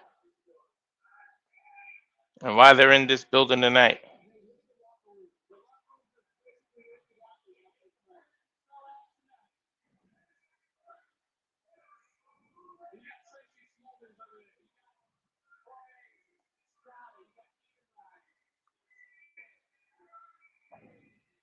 Are they going to show the whole match while they prep?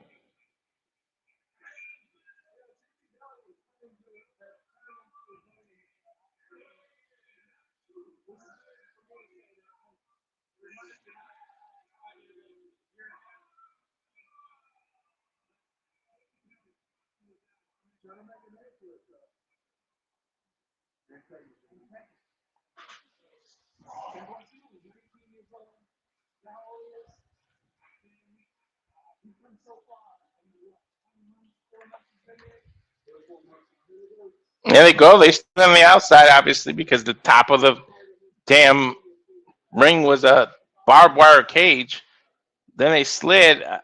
Obviously, they can't stand up. They got to wrestle kneeling. Every time they stand up, they're in barbed wire.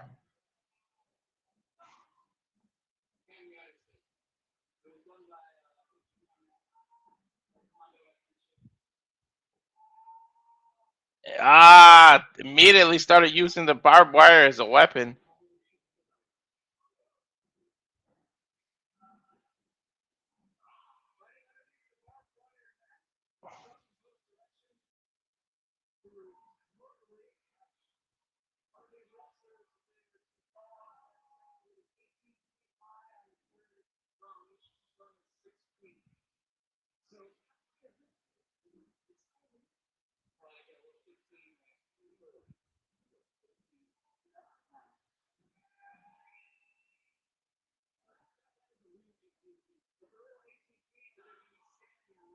Threw him into the scaffold.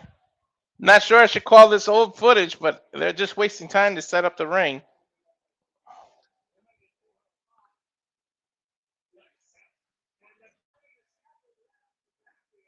And climbing the scaffold, both men. Oh, shit. I already know what's about to happen. Did they fall through the fucking barbed wire off the scaffold? They're on the first, which is only 10 feet. Sorry, 6 feet.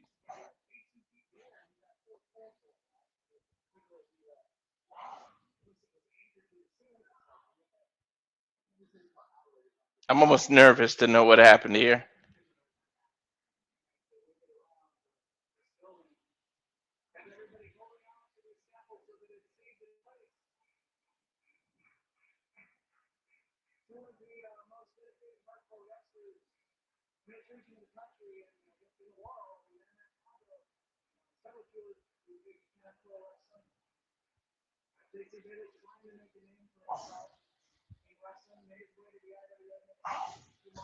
Bailey's just getting his head pounded in right now.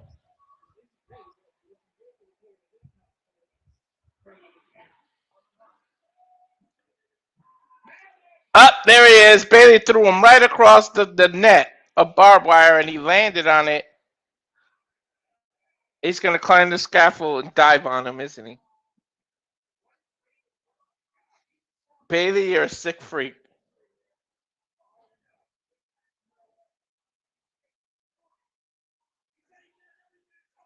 Yep. Santan bomb and through the barbed wire, sacrificing himself.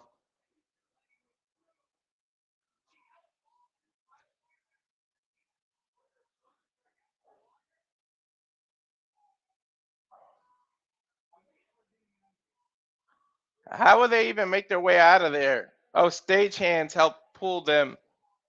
Those are fans, actually.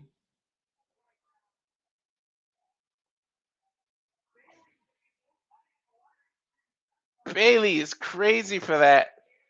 Jumped out of off the scaffold, sacrificed his own body on that bed of barbed wire.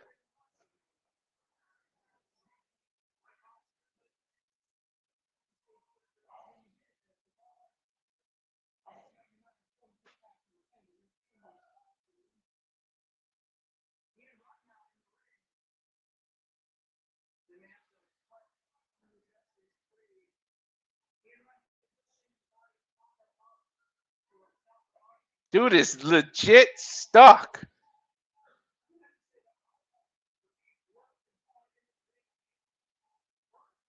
I'd rather fall straight through to the canvas than to land on this bed.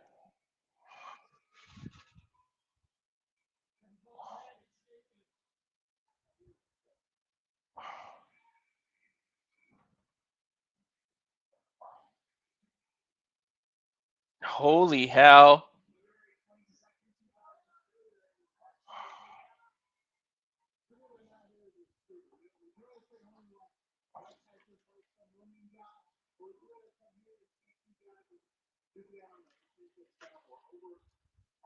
This is crazy. And then both men are both climbing the scaffold again. I had to find out where you can watch IWA. I got to see this match in its entirety. I'm sure they're not going to show the whole match. Now they're 12 feet in the air. They're on the second scaffold.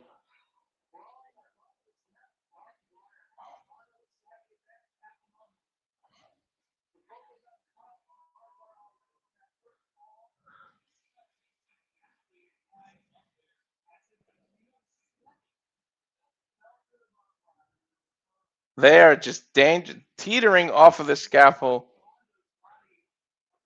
Hondo is screwed up.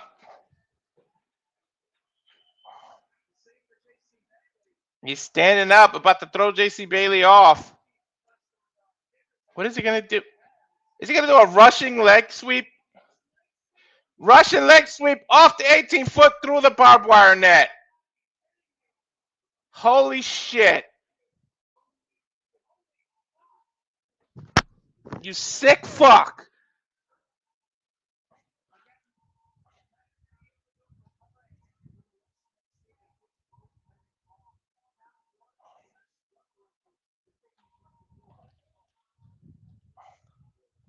Holy shit.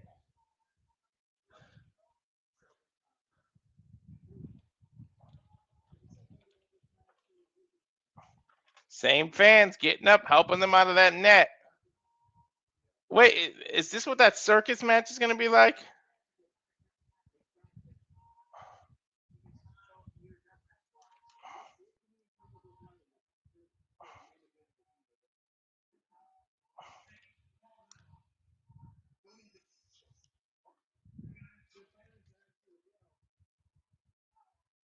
For some reason the bell just rang.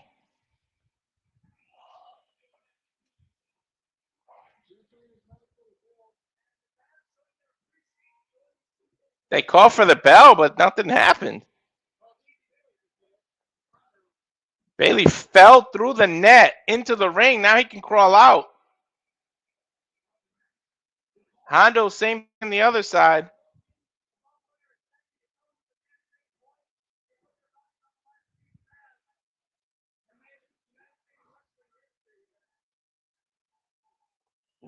Fans started chanting for Hondo.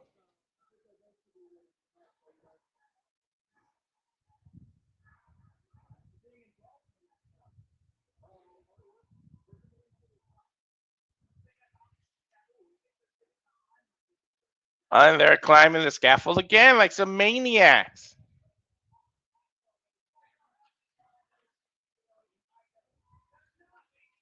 Now they're going to go to the 18-foot scaffold. The third, the very top is 18 feet. Fucking sickos.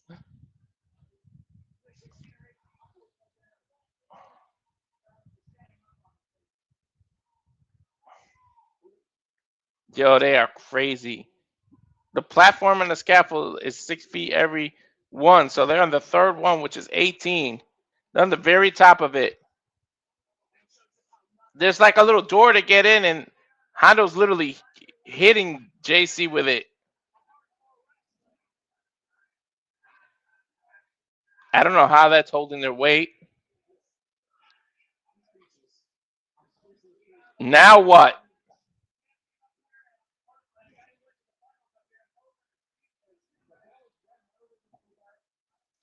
Just teetering, back and forth punches.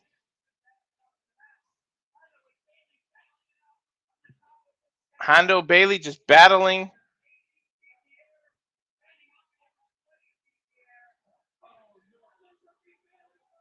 He's going to do a suplex. He's going to do a suplex.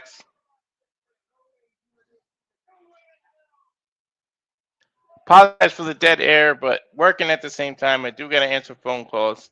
So I'll be right back.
Sorry about that, folks. Crazy story. Now the match ended. They literally showed the whole match. It just says GCW Homecoming returns soon, and they're showing the match.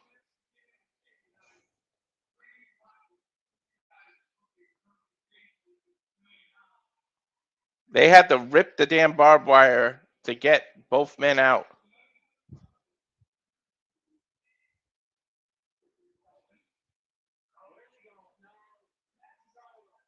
The match is over, and they're both climbing the scaffold again. What the hell is going on?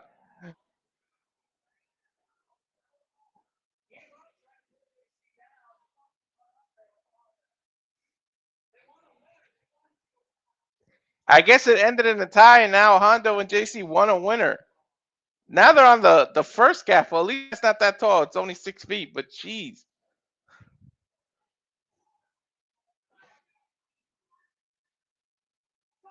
That is ridiculous.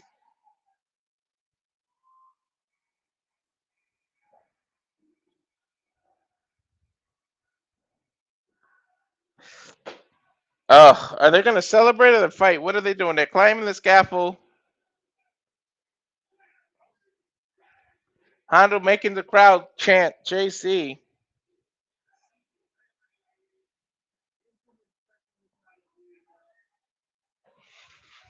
What are they about to do? Now everybody's screaming Hondo.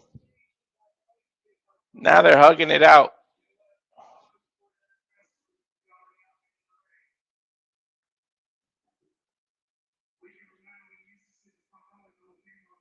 I can't really hear what the announcer's saying.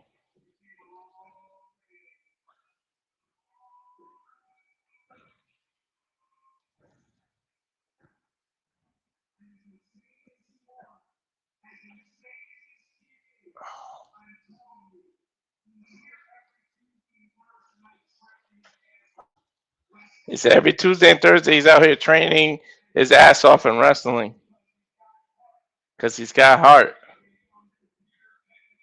when it comes to pure technical wrestling. This guy's a total package. I think he's talking about JC Bailey.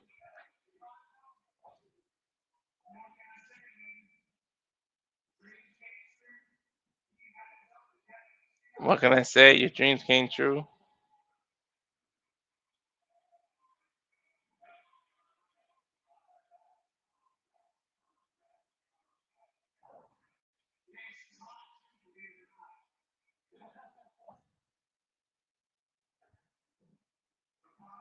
All right, come on, guys.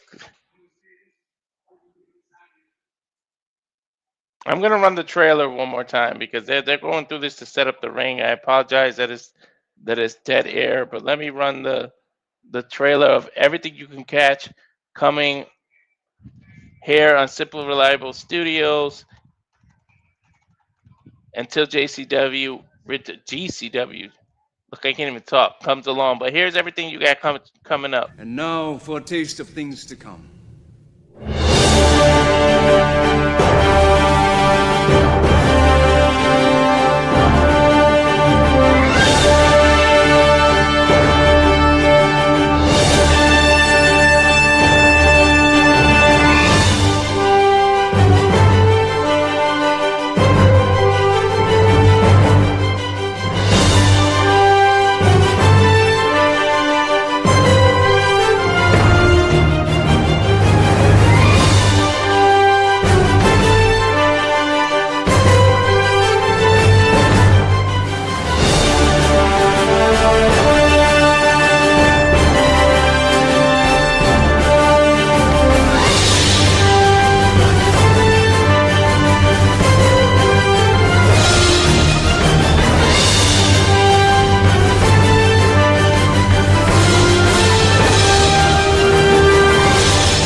Hello, everybody. This is Joseph Sawyer, formerly known as Joe Gacy, and you're watching Simply Reliable Studios.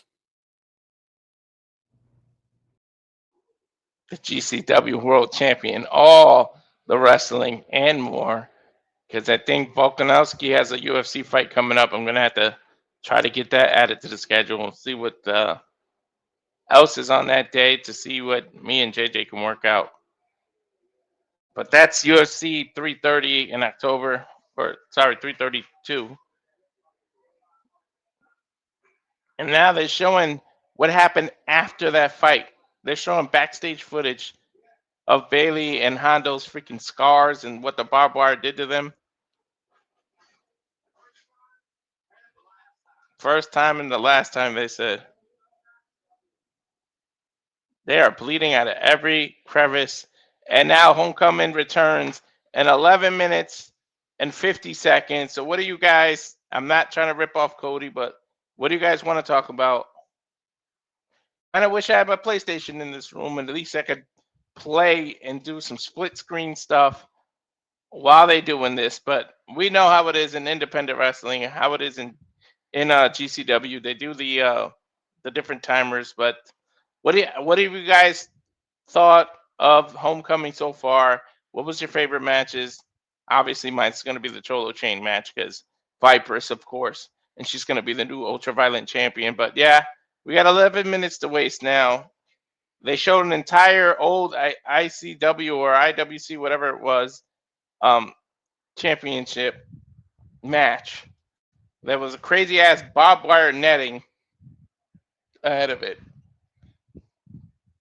Kind of sucks that I'm Joey Styles in this and don't have anybody to work over off of, especially with these intermission parts. But the first one came off without a hitch. Yesterday they didn't have not one intermission or anything, and now we got an intermission. 10 minutes ago. What does anybody in the chat want to talk about? I see Safat. So thanks to you that did join. I see 100 people watching. Thanks, Safat. Thanks, Lacey, the wife. Thanks, Matt. Thanks, Nest over 94. Oh, it was 11:30 when we started in your district, so I know it's late for you now.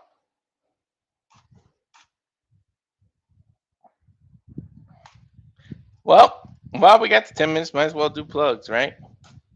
You can catch me, Mr. Reliable Walter, on the YouTube at Rage of Wrestling. On the Instagram, it's walter.cruz.940. On the X at Walter Alex Cruz. If you haven't subscribed, thank you for getting me first to the threshold of 300. The next goal is 500. Noah and I, we're going to plan a date. We're going to do all the black and white takeovers for NXT. Discussing it with my wife whether she actually does want to do the Hot Wings challenge, and we can make it a fun thing exclusive to my channel, but Noah can still do the host. So we're going to do that. So please like and subscribe. You got Jeff motherfucking Meacham at Jeff Meacham on the YouTube, on the X, Facebook, and Instagram. It's at _ Jeff Meacham. Of course, if you follow the simple man, Noah Foster, he tries to be humble and said, don't follow him. He's just a simple man. But the Simple Man brand, he is on the YouTube at nfoster1960 and on the X at nfoster1916. Of course, Batty for Wrestling. That is Ash. Don't be a dick. Subscribe. It is the X at Shadowbat Ash, and on YouTube, Batty for Wrestling. Again, subscribe. Don't be a dick. There's JJ Casa de 18 Studio. The Renegade JJ Williams on Instagram. The YouTube is at Casa de 18 Studios with an S, and the X is Casa de 18 Studio without the S. And that is everybody you can catch on the Simple Man brand. Oops, wrong one. Thought they had the announcements of the different interviews that we just lined up, but he didn't put it in this one. So that is how you catch everyone here. Simple Reliable Studios. Now we have 7 minutes and 45 seconds to go. I need a drink. Because talking all by yourself wears your voice out. But it is what it is. This is why we do what we do. For what the audience wants. I know what else I can do. Is it in here? We are bringing back the gaming, by the way. I just found out I don't need to have the PlayStation subscribed if I already own the game. So I can do the Simple Reliable Gaming and go on. So this is just a little preview, intro of the Simple Reliable Gaming.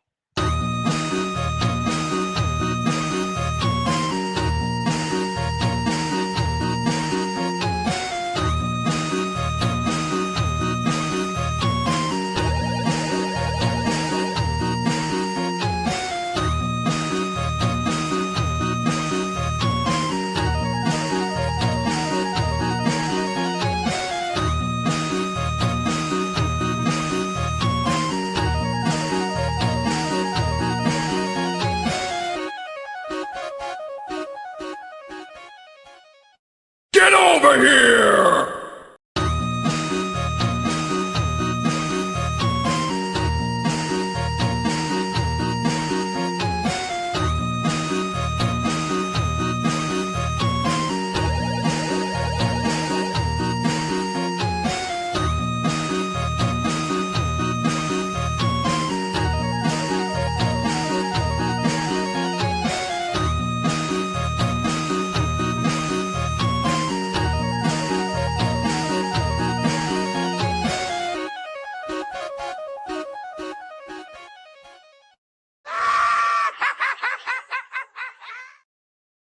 And of course, this is love that we got shown. This is a video that JJ recorded that we got shown by, I think it was the GCW podcast. So since we're losing some time, I think he super chatted and he got showed some love. So I'm going to show that real quick.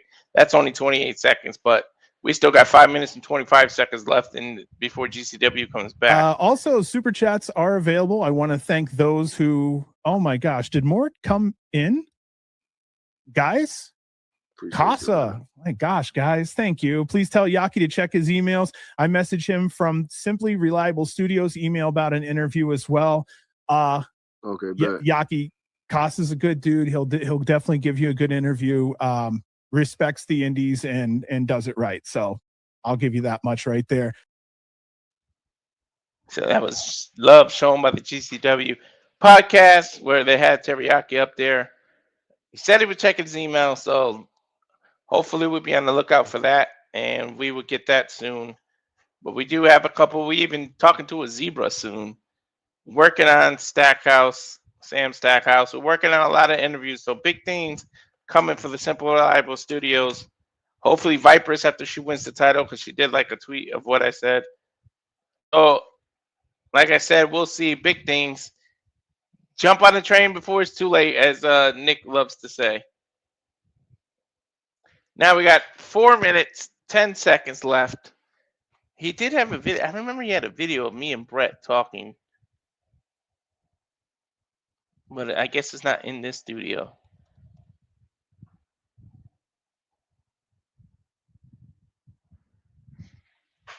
Three minutes, 50 seconds.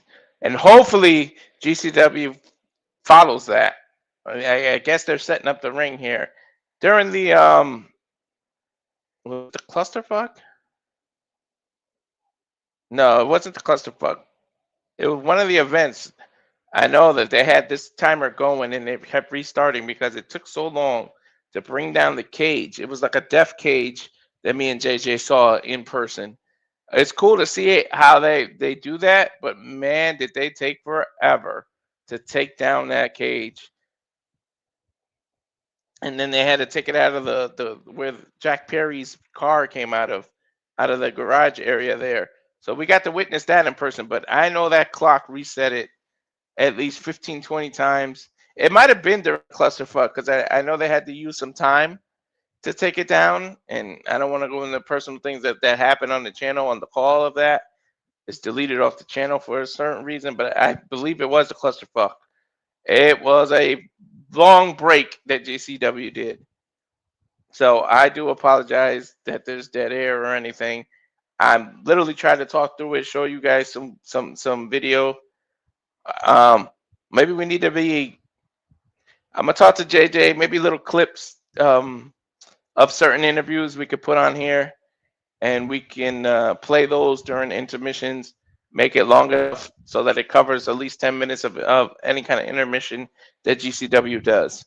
But bear with us. 2 minutes and 16 seconds left. Should be the main event.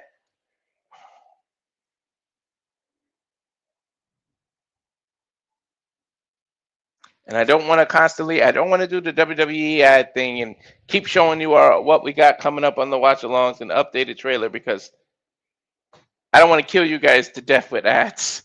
That's a WWE thing. We don't try to do that.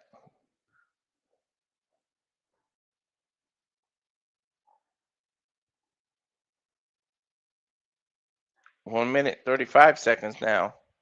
Hopefully. Please be like on time synced.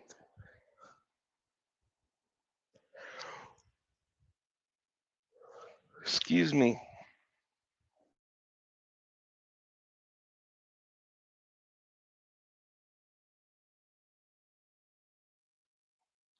Minute 15. So weird, I gotta call a clock right now.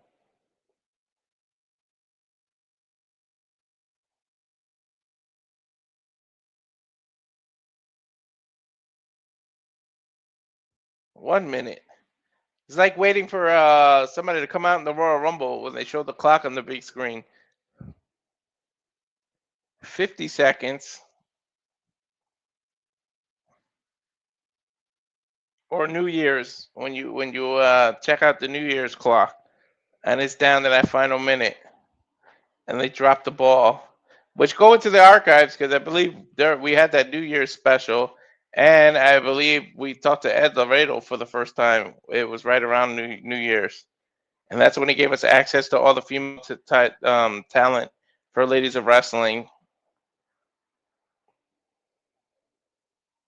And all the talent that was booked, we got to speak to a big majority of them.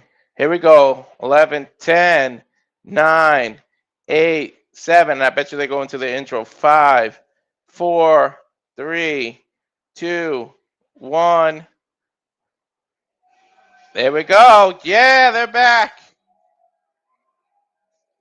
There's the barbed wire. This time they got it higher up. They learned from their mistake. People can stand up now.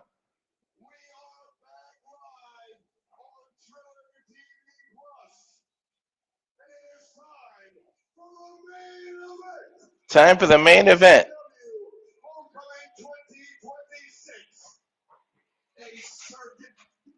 Circus deathmatch, baby. Nino Extremo versus Sicko.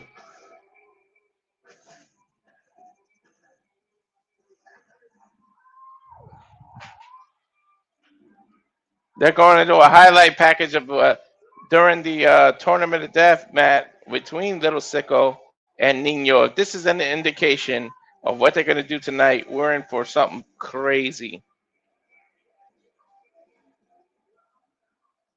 Turn this down. I ain't trying to get copyrighted.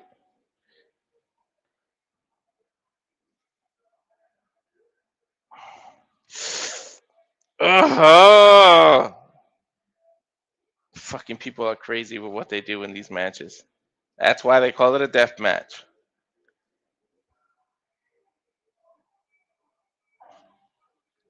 But every barbed wire was set up different. Now they got it higher.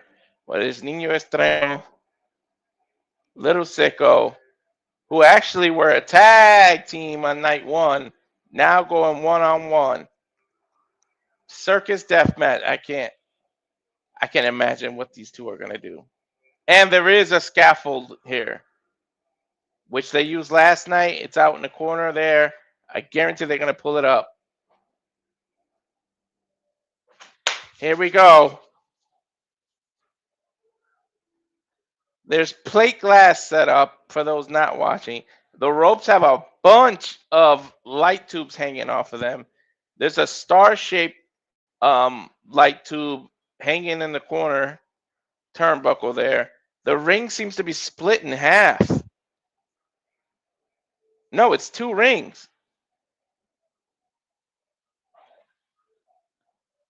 Oh shit, there's 2 rings. There is a board full of barbed wire. The scaffold's on the second ring. Here comes crazy ass little Sicko. Has a snowboard with light tubes underneath it, or a skateboard. I'm not sure if that's a snowboard or a skateboard. I didn't get too good of a look at it. There's the better barbed wire. It's a skateboard. Now that I see it.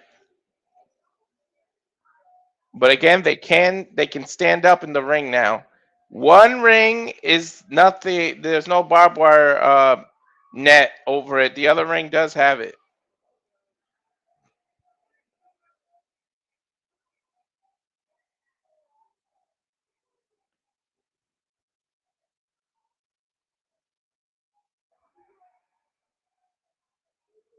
Little Sicko hyping up the crowd.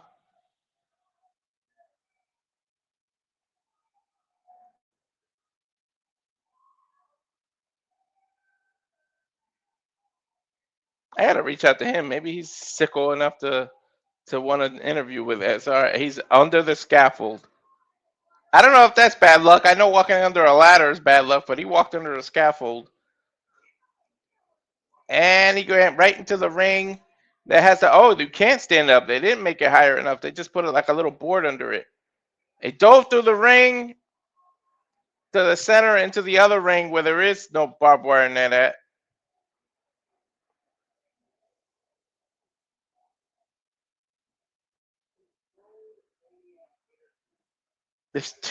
I can see why they call him Sicko.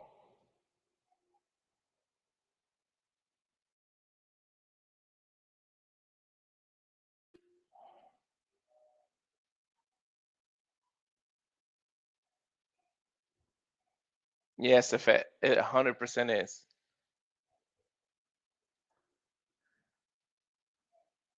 Here's Nino Extremo.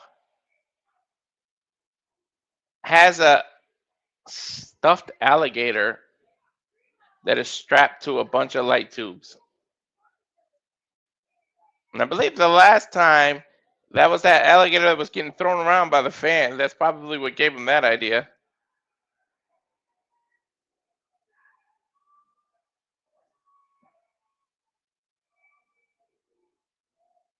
Nino looks just as freaking crazy as Sicko.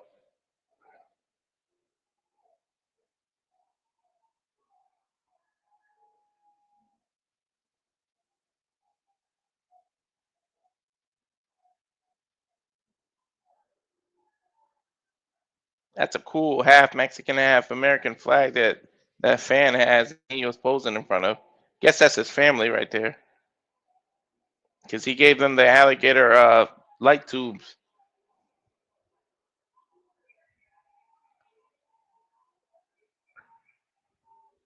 Hey man, you're in New York, so fat. This is New Jersey. You could have just traveled over the bridge and went.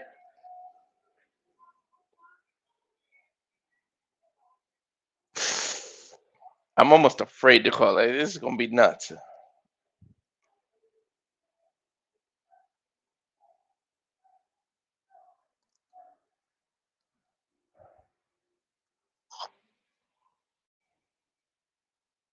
Nino jumps in the ring. They're starting in the ring that doesn't have the barbed wire over it, so they can stand up.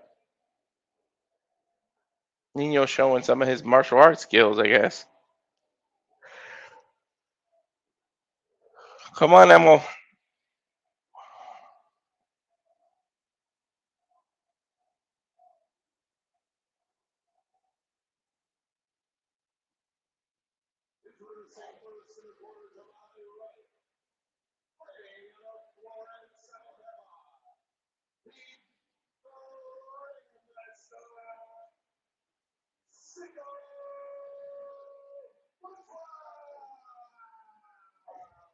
Sicko getting introduced first.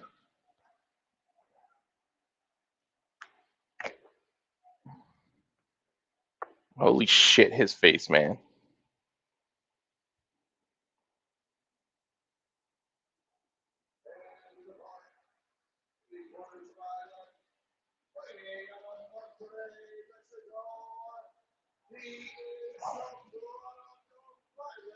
Product of violence.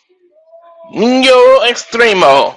Which, extreme kid, for those that don't know Spanish.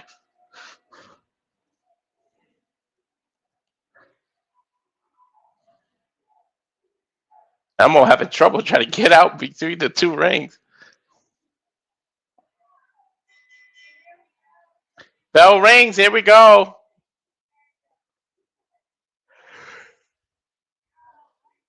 Just staring at each other right now. Now looking at the environment around them. There we go. Right hands from both men. Nino starting to get the best of Sicko. Pushes him down. Gets the star-shaped light tubes. Puts him in a power bomb position. Sicko slides down his back. Kicks him in the stomach. Comes off the rope. Moonsault. Misses. Nino ducks. Waistlock takedown. Nope. Trying to get a German suplex. Nino elbows out. Oh, does a handspring into Sicko's waistlock. Mudunda hits Nino with a German suplex through the light tubes. Nino grabbing another set of light tubes. Tosses it at Nino. Sicko does his own spring Pele kick, but he missed the tubes. They didn't shatter. Good idea, though, by Sicko.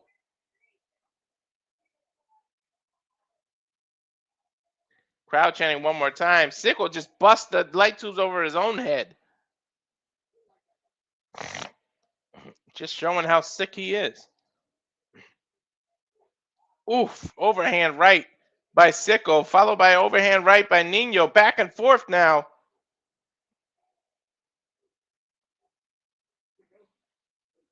Sicko getting the best of him. Kick to the stomach, picks him up in the Death Valley driver position. Oh, he's trying to flip him into the other ring. Nino throws Sicko into the second ring, but Sicko hold down to the middle rope. They do not want to go to that second ring because there's no room because of the barbed wire net over the top. Elbow by Sicko. He's on the outside of ring one. He has Nino on the inside. He's trying to suplex him from one ring to the other.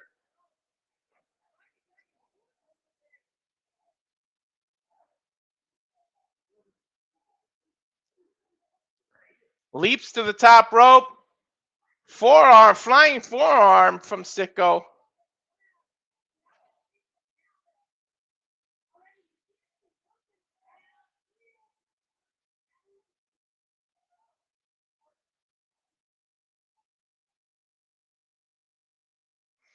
Two light twos by Sicko. Tosses one at Nino, breaks the other one over his head. Grabs two more off of the ropes. Breaks one. Smashes the other.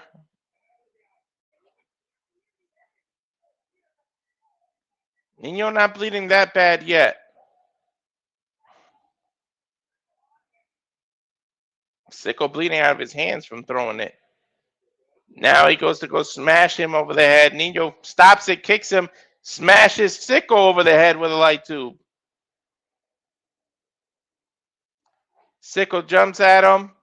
He puts a light tube between his shoulder blades. It does a butterfly German suplex, breaking the light tube. Light tube city, baby.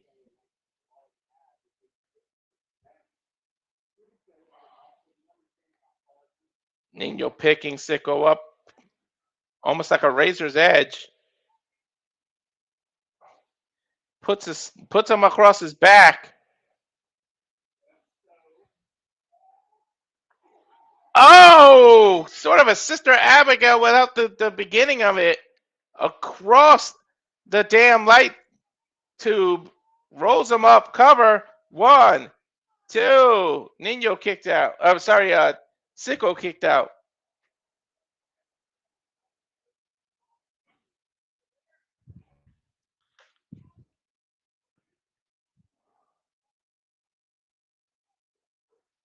Now Nino just throwing light tubes at Sicko. Now he rests a light tube across his shoulder, bounces off the rope, goes for a knee, breaking the tube. Cover, one. Sicko kicked out after one.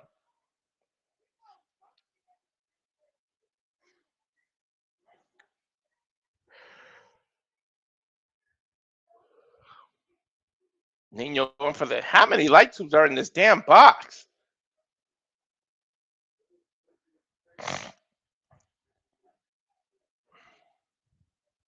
He lays it across Sicko's stomach. Now he's at the ring, at the ropes. Jumps. Sicko gets up, throws the light tubes, which causes Nino to flip over and onto the bed of barbed wire over the second ring. Look at Nino's arm. It's bleeding through the elbow pad because he got smashed on that freaking barbed wire. Now Nino's stuck in the bed of barbed wires. Sicko's climbing the ropes of the first ring. He's going to jump on top of him.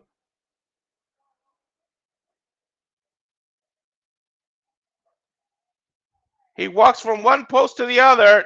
No, he's going to jump on the scaffold. Oh, shit.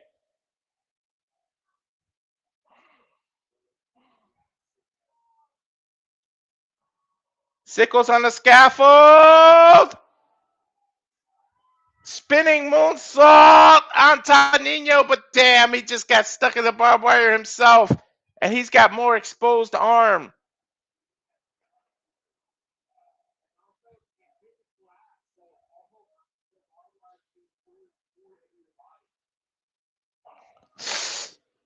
Ouch. Oh my God, indeed, Safet.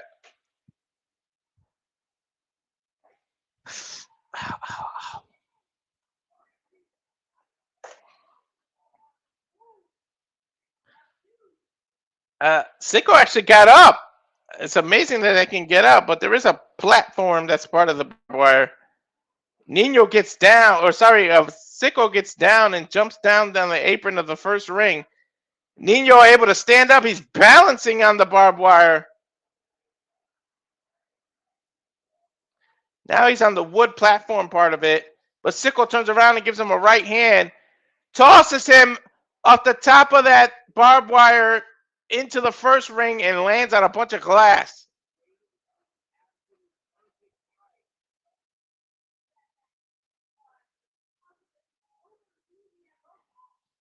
Sicko covers with just his foot, gets a 2. Nino kicks out.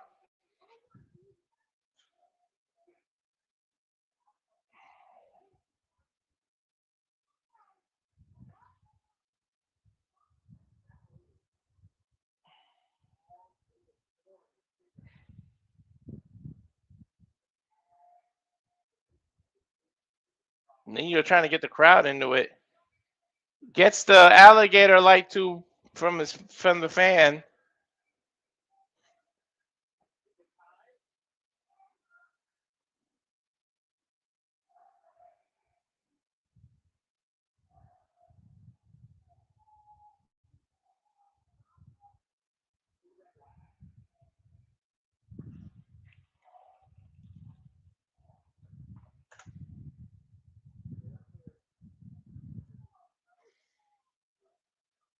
Sicko and Nino going back and forth. Sicko breaks the light tube over his shoulder and neck.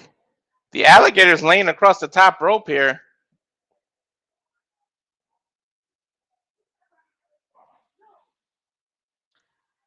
Alligator chop. Sicko stomps on the puppet across Nino's back. Now a senton gets a 2 count.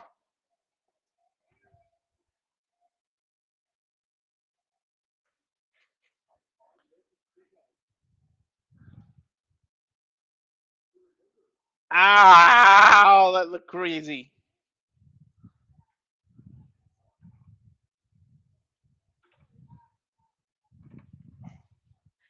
Now he's grabbing his own, the skateboard that's taped to light tubes.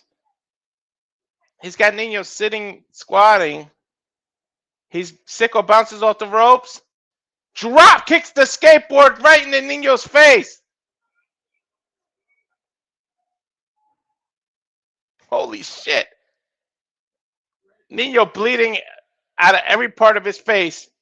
Now he's getting a door from a stagehand.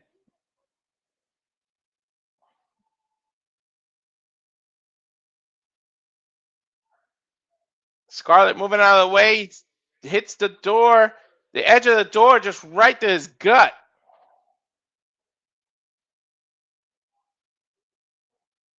He threw the door on top of the barbed wire that's on the second ring.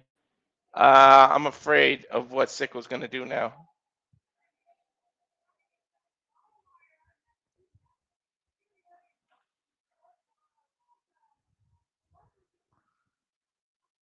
Now he's just breaking a bunch of light tubes over Nino's head, but Nino's screaming like he likes it. Now he's stabbing him with the edge of the tube. Wearing the glass in.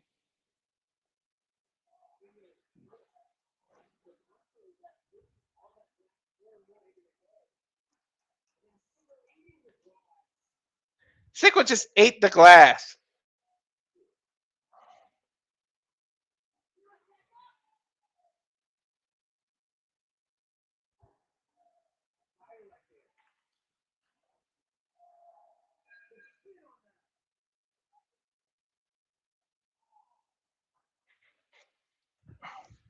Nino grabbing more fluorescent tubes. If you drank every time I said the word tube, your blood alcohol level is ridiculous right now. Nino jumps, spinning moonsault off the rope, but it didn't break the tubes. He rolls them off. Cover 1, 2, kick out by Sicko.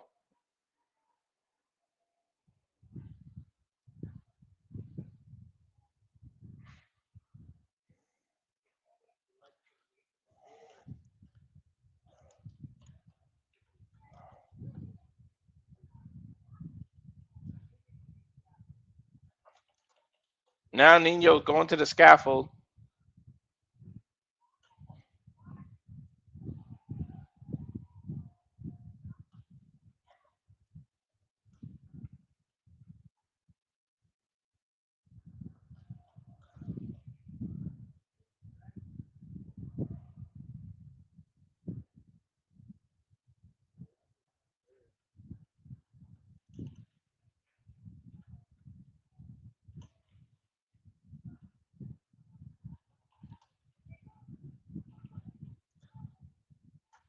Nino on the scaffold, but Sicko's outside the ring.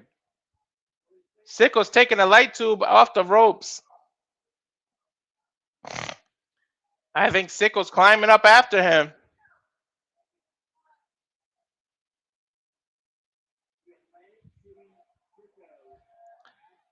Nino's waiting for Sicko at the top of the platform, waiting for him to climb, saying, "Come on."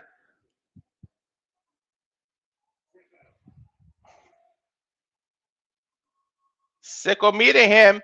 He put the light tube down so he can climb, and Nino took it and smashed him over the head with it and pulls him up there. Now they're both on the top, at least 18 feet in the air. Picks him up on his shoulders. Rolling senton through the barbed wire. Just barely missed the door.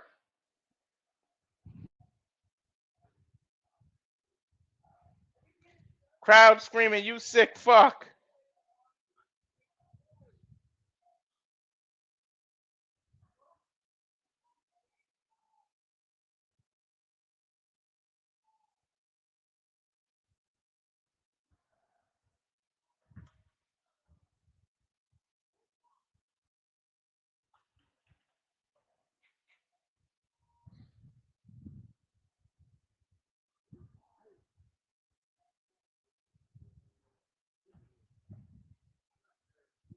Sicko, oh no, Nino took his shirt off.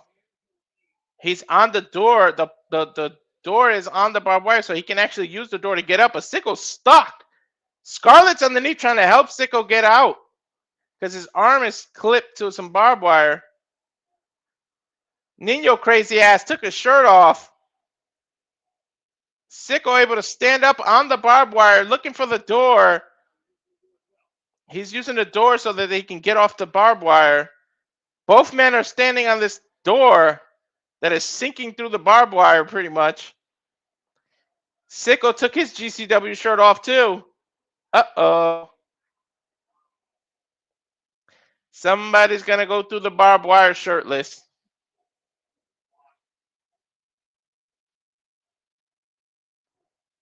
Both men standing on the door, right hands. Nino slips off and falls to the outside of the ring.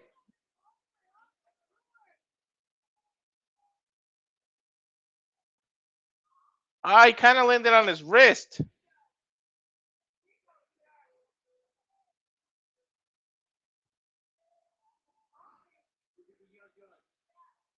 Nino climbing back.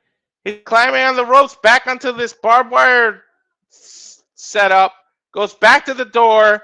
Gets met by a right hand by Sicko. Sicko turns him around. Pump handle. Pump handle slam. But Nino able to reverse it and just splash Sicko on the door. But when Nino rolled off, he rolled off right into the barbed wire. Ow!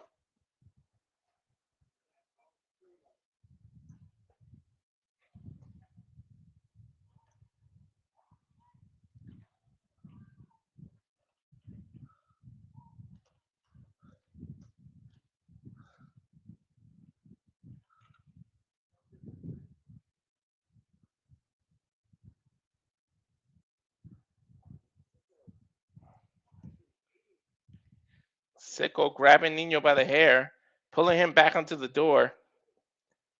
Throws him from one ring to the other.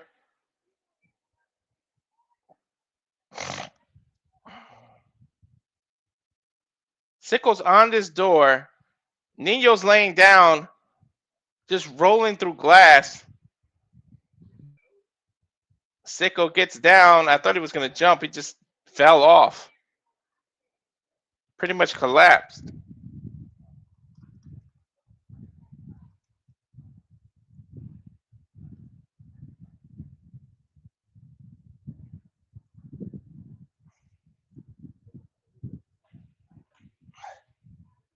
Sicko pretty much collapsed off of the ring. Now he's picking up the plate glass.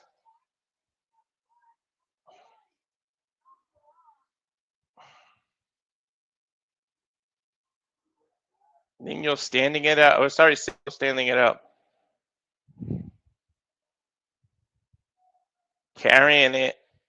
Lays it across the top turnbuckle. Balancing on between the two ropes. What the hell is on Sicko's mind?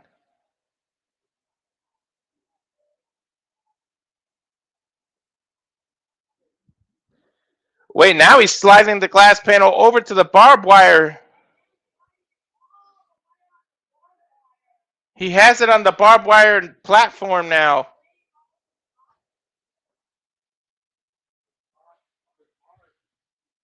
It's getting caught on the barbed wire. There he goes. Now he slid it over.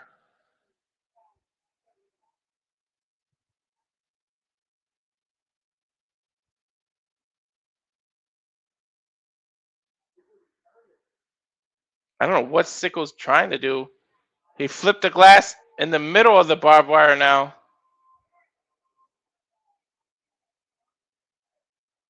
Crowd chanting for Sicko.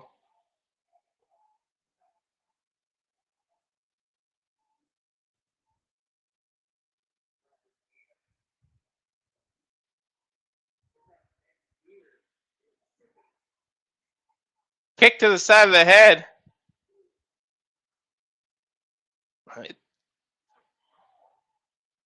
Now he's got another glass panel. What's he doing with this one? Lays it across the turnbuckle, puts it in between the top and the middle turnbuckle in the corner. Nino comes in with an axe handle, but Sicko picks him up. Power bomb. Nino slid off his back. Drop kick Sicko through the glass panel. And literally inches away from a door that had barbed wire on it. Woo!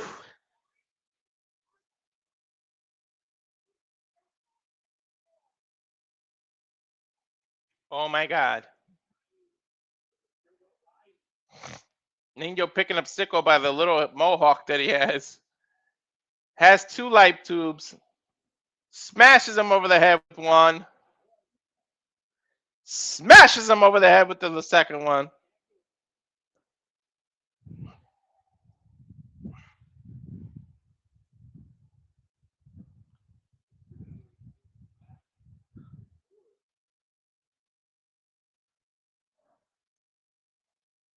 Nino's wrapping barbed wire around his own body.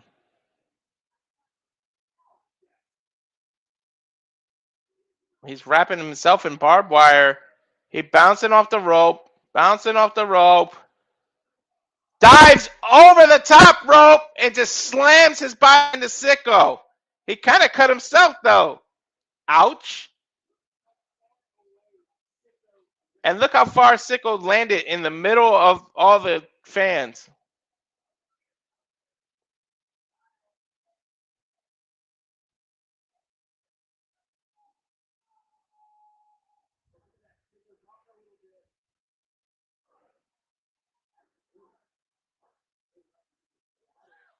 Sicko now rolls himself through the ropes, drop kicks.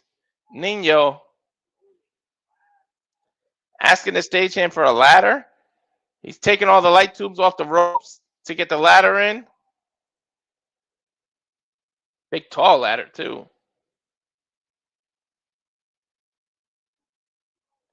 He's laying the ladder across Nino's body. Now Sicko's on the corner, headbutting himself on the turnbuckle, trying to hype himself up for whatever he's going for. Nino gets up. Sicko doesn't know. He hits Sicko across the back.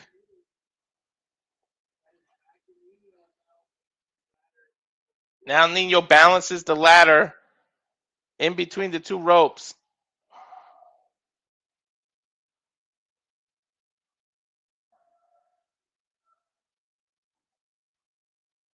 Sicko has Nino's picking up Sicko.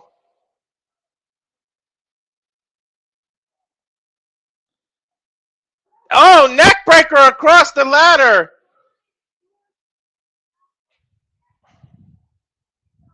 These 2 are nuts.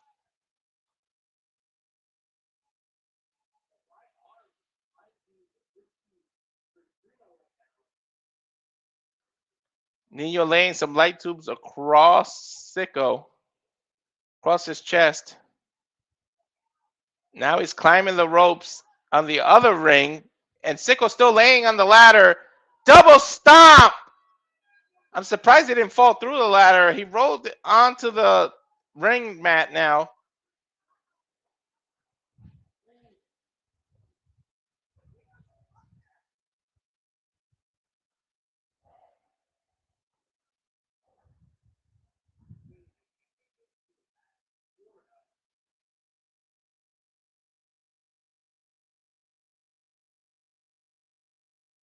I don't know what the hell else can these 2 do to each other.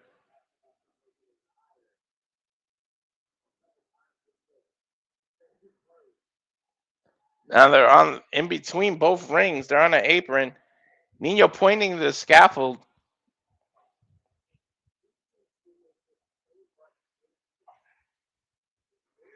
He's climbing the ropes on that barbed wire ring that has no turnbuckles because it's connected to that platform. But now he's going to the scaffold.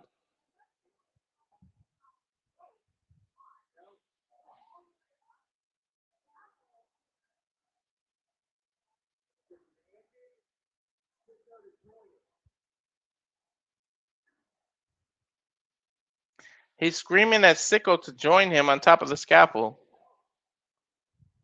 But now he's climbing back down.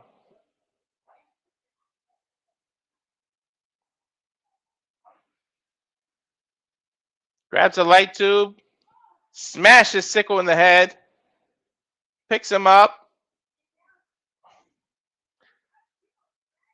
he's going to drag him to that scaffold.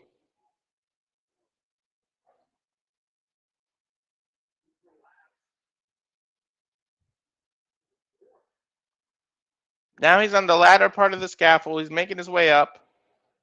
But Sicko's is pretty much on a fan's lap.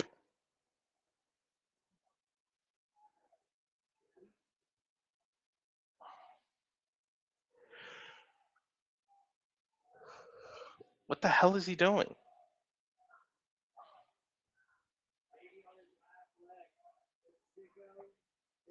Sicko's following Nino, making his way up the scaffold. Barely can walk.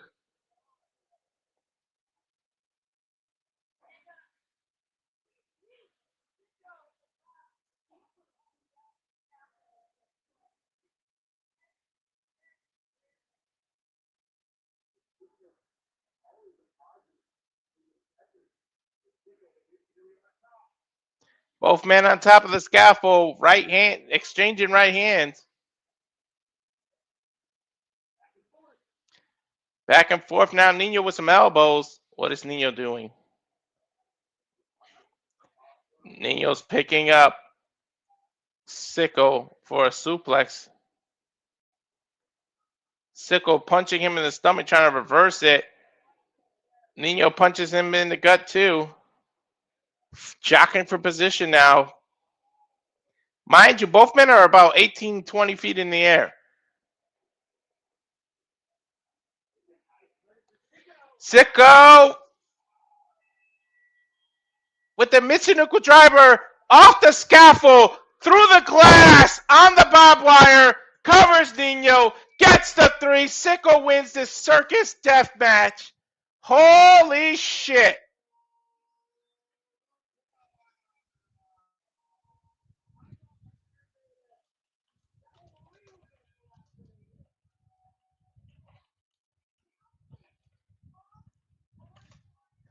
They bounced off the bed of barbed wire, through a glass.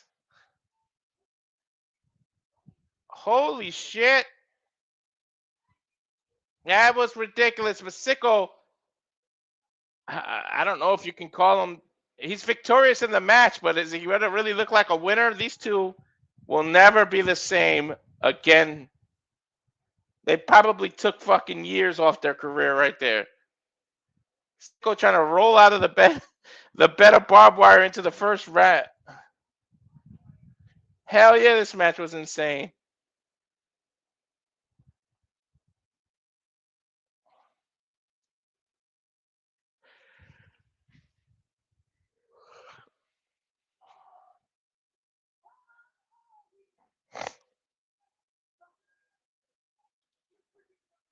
Absolutely insane. This was extreme even for GCW.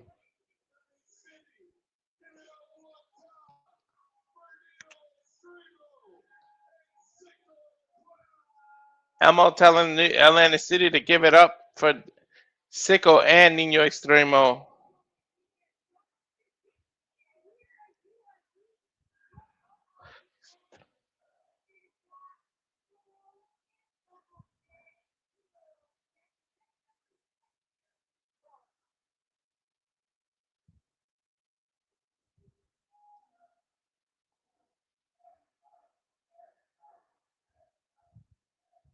Crowd chanting for Sicko now. And that is it. Thank you for tuning in, all 102 of y'all, for tuning in to our watch along for Homecoming. Simple Reliable Studios. We'll catch you on the flip side. Sicko can barely stand. I can barely talk after calling this alone. We thank you very much. Don't forget to subscribe, especially to the Rage of Wrestling. Please and thank you. We are out. Love you guys. See you on the flip side.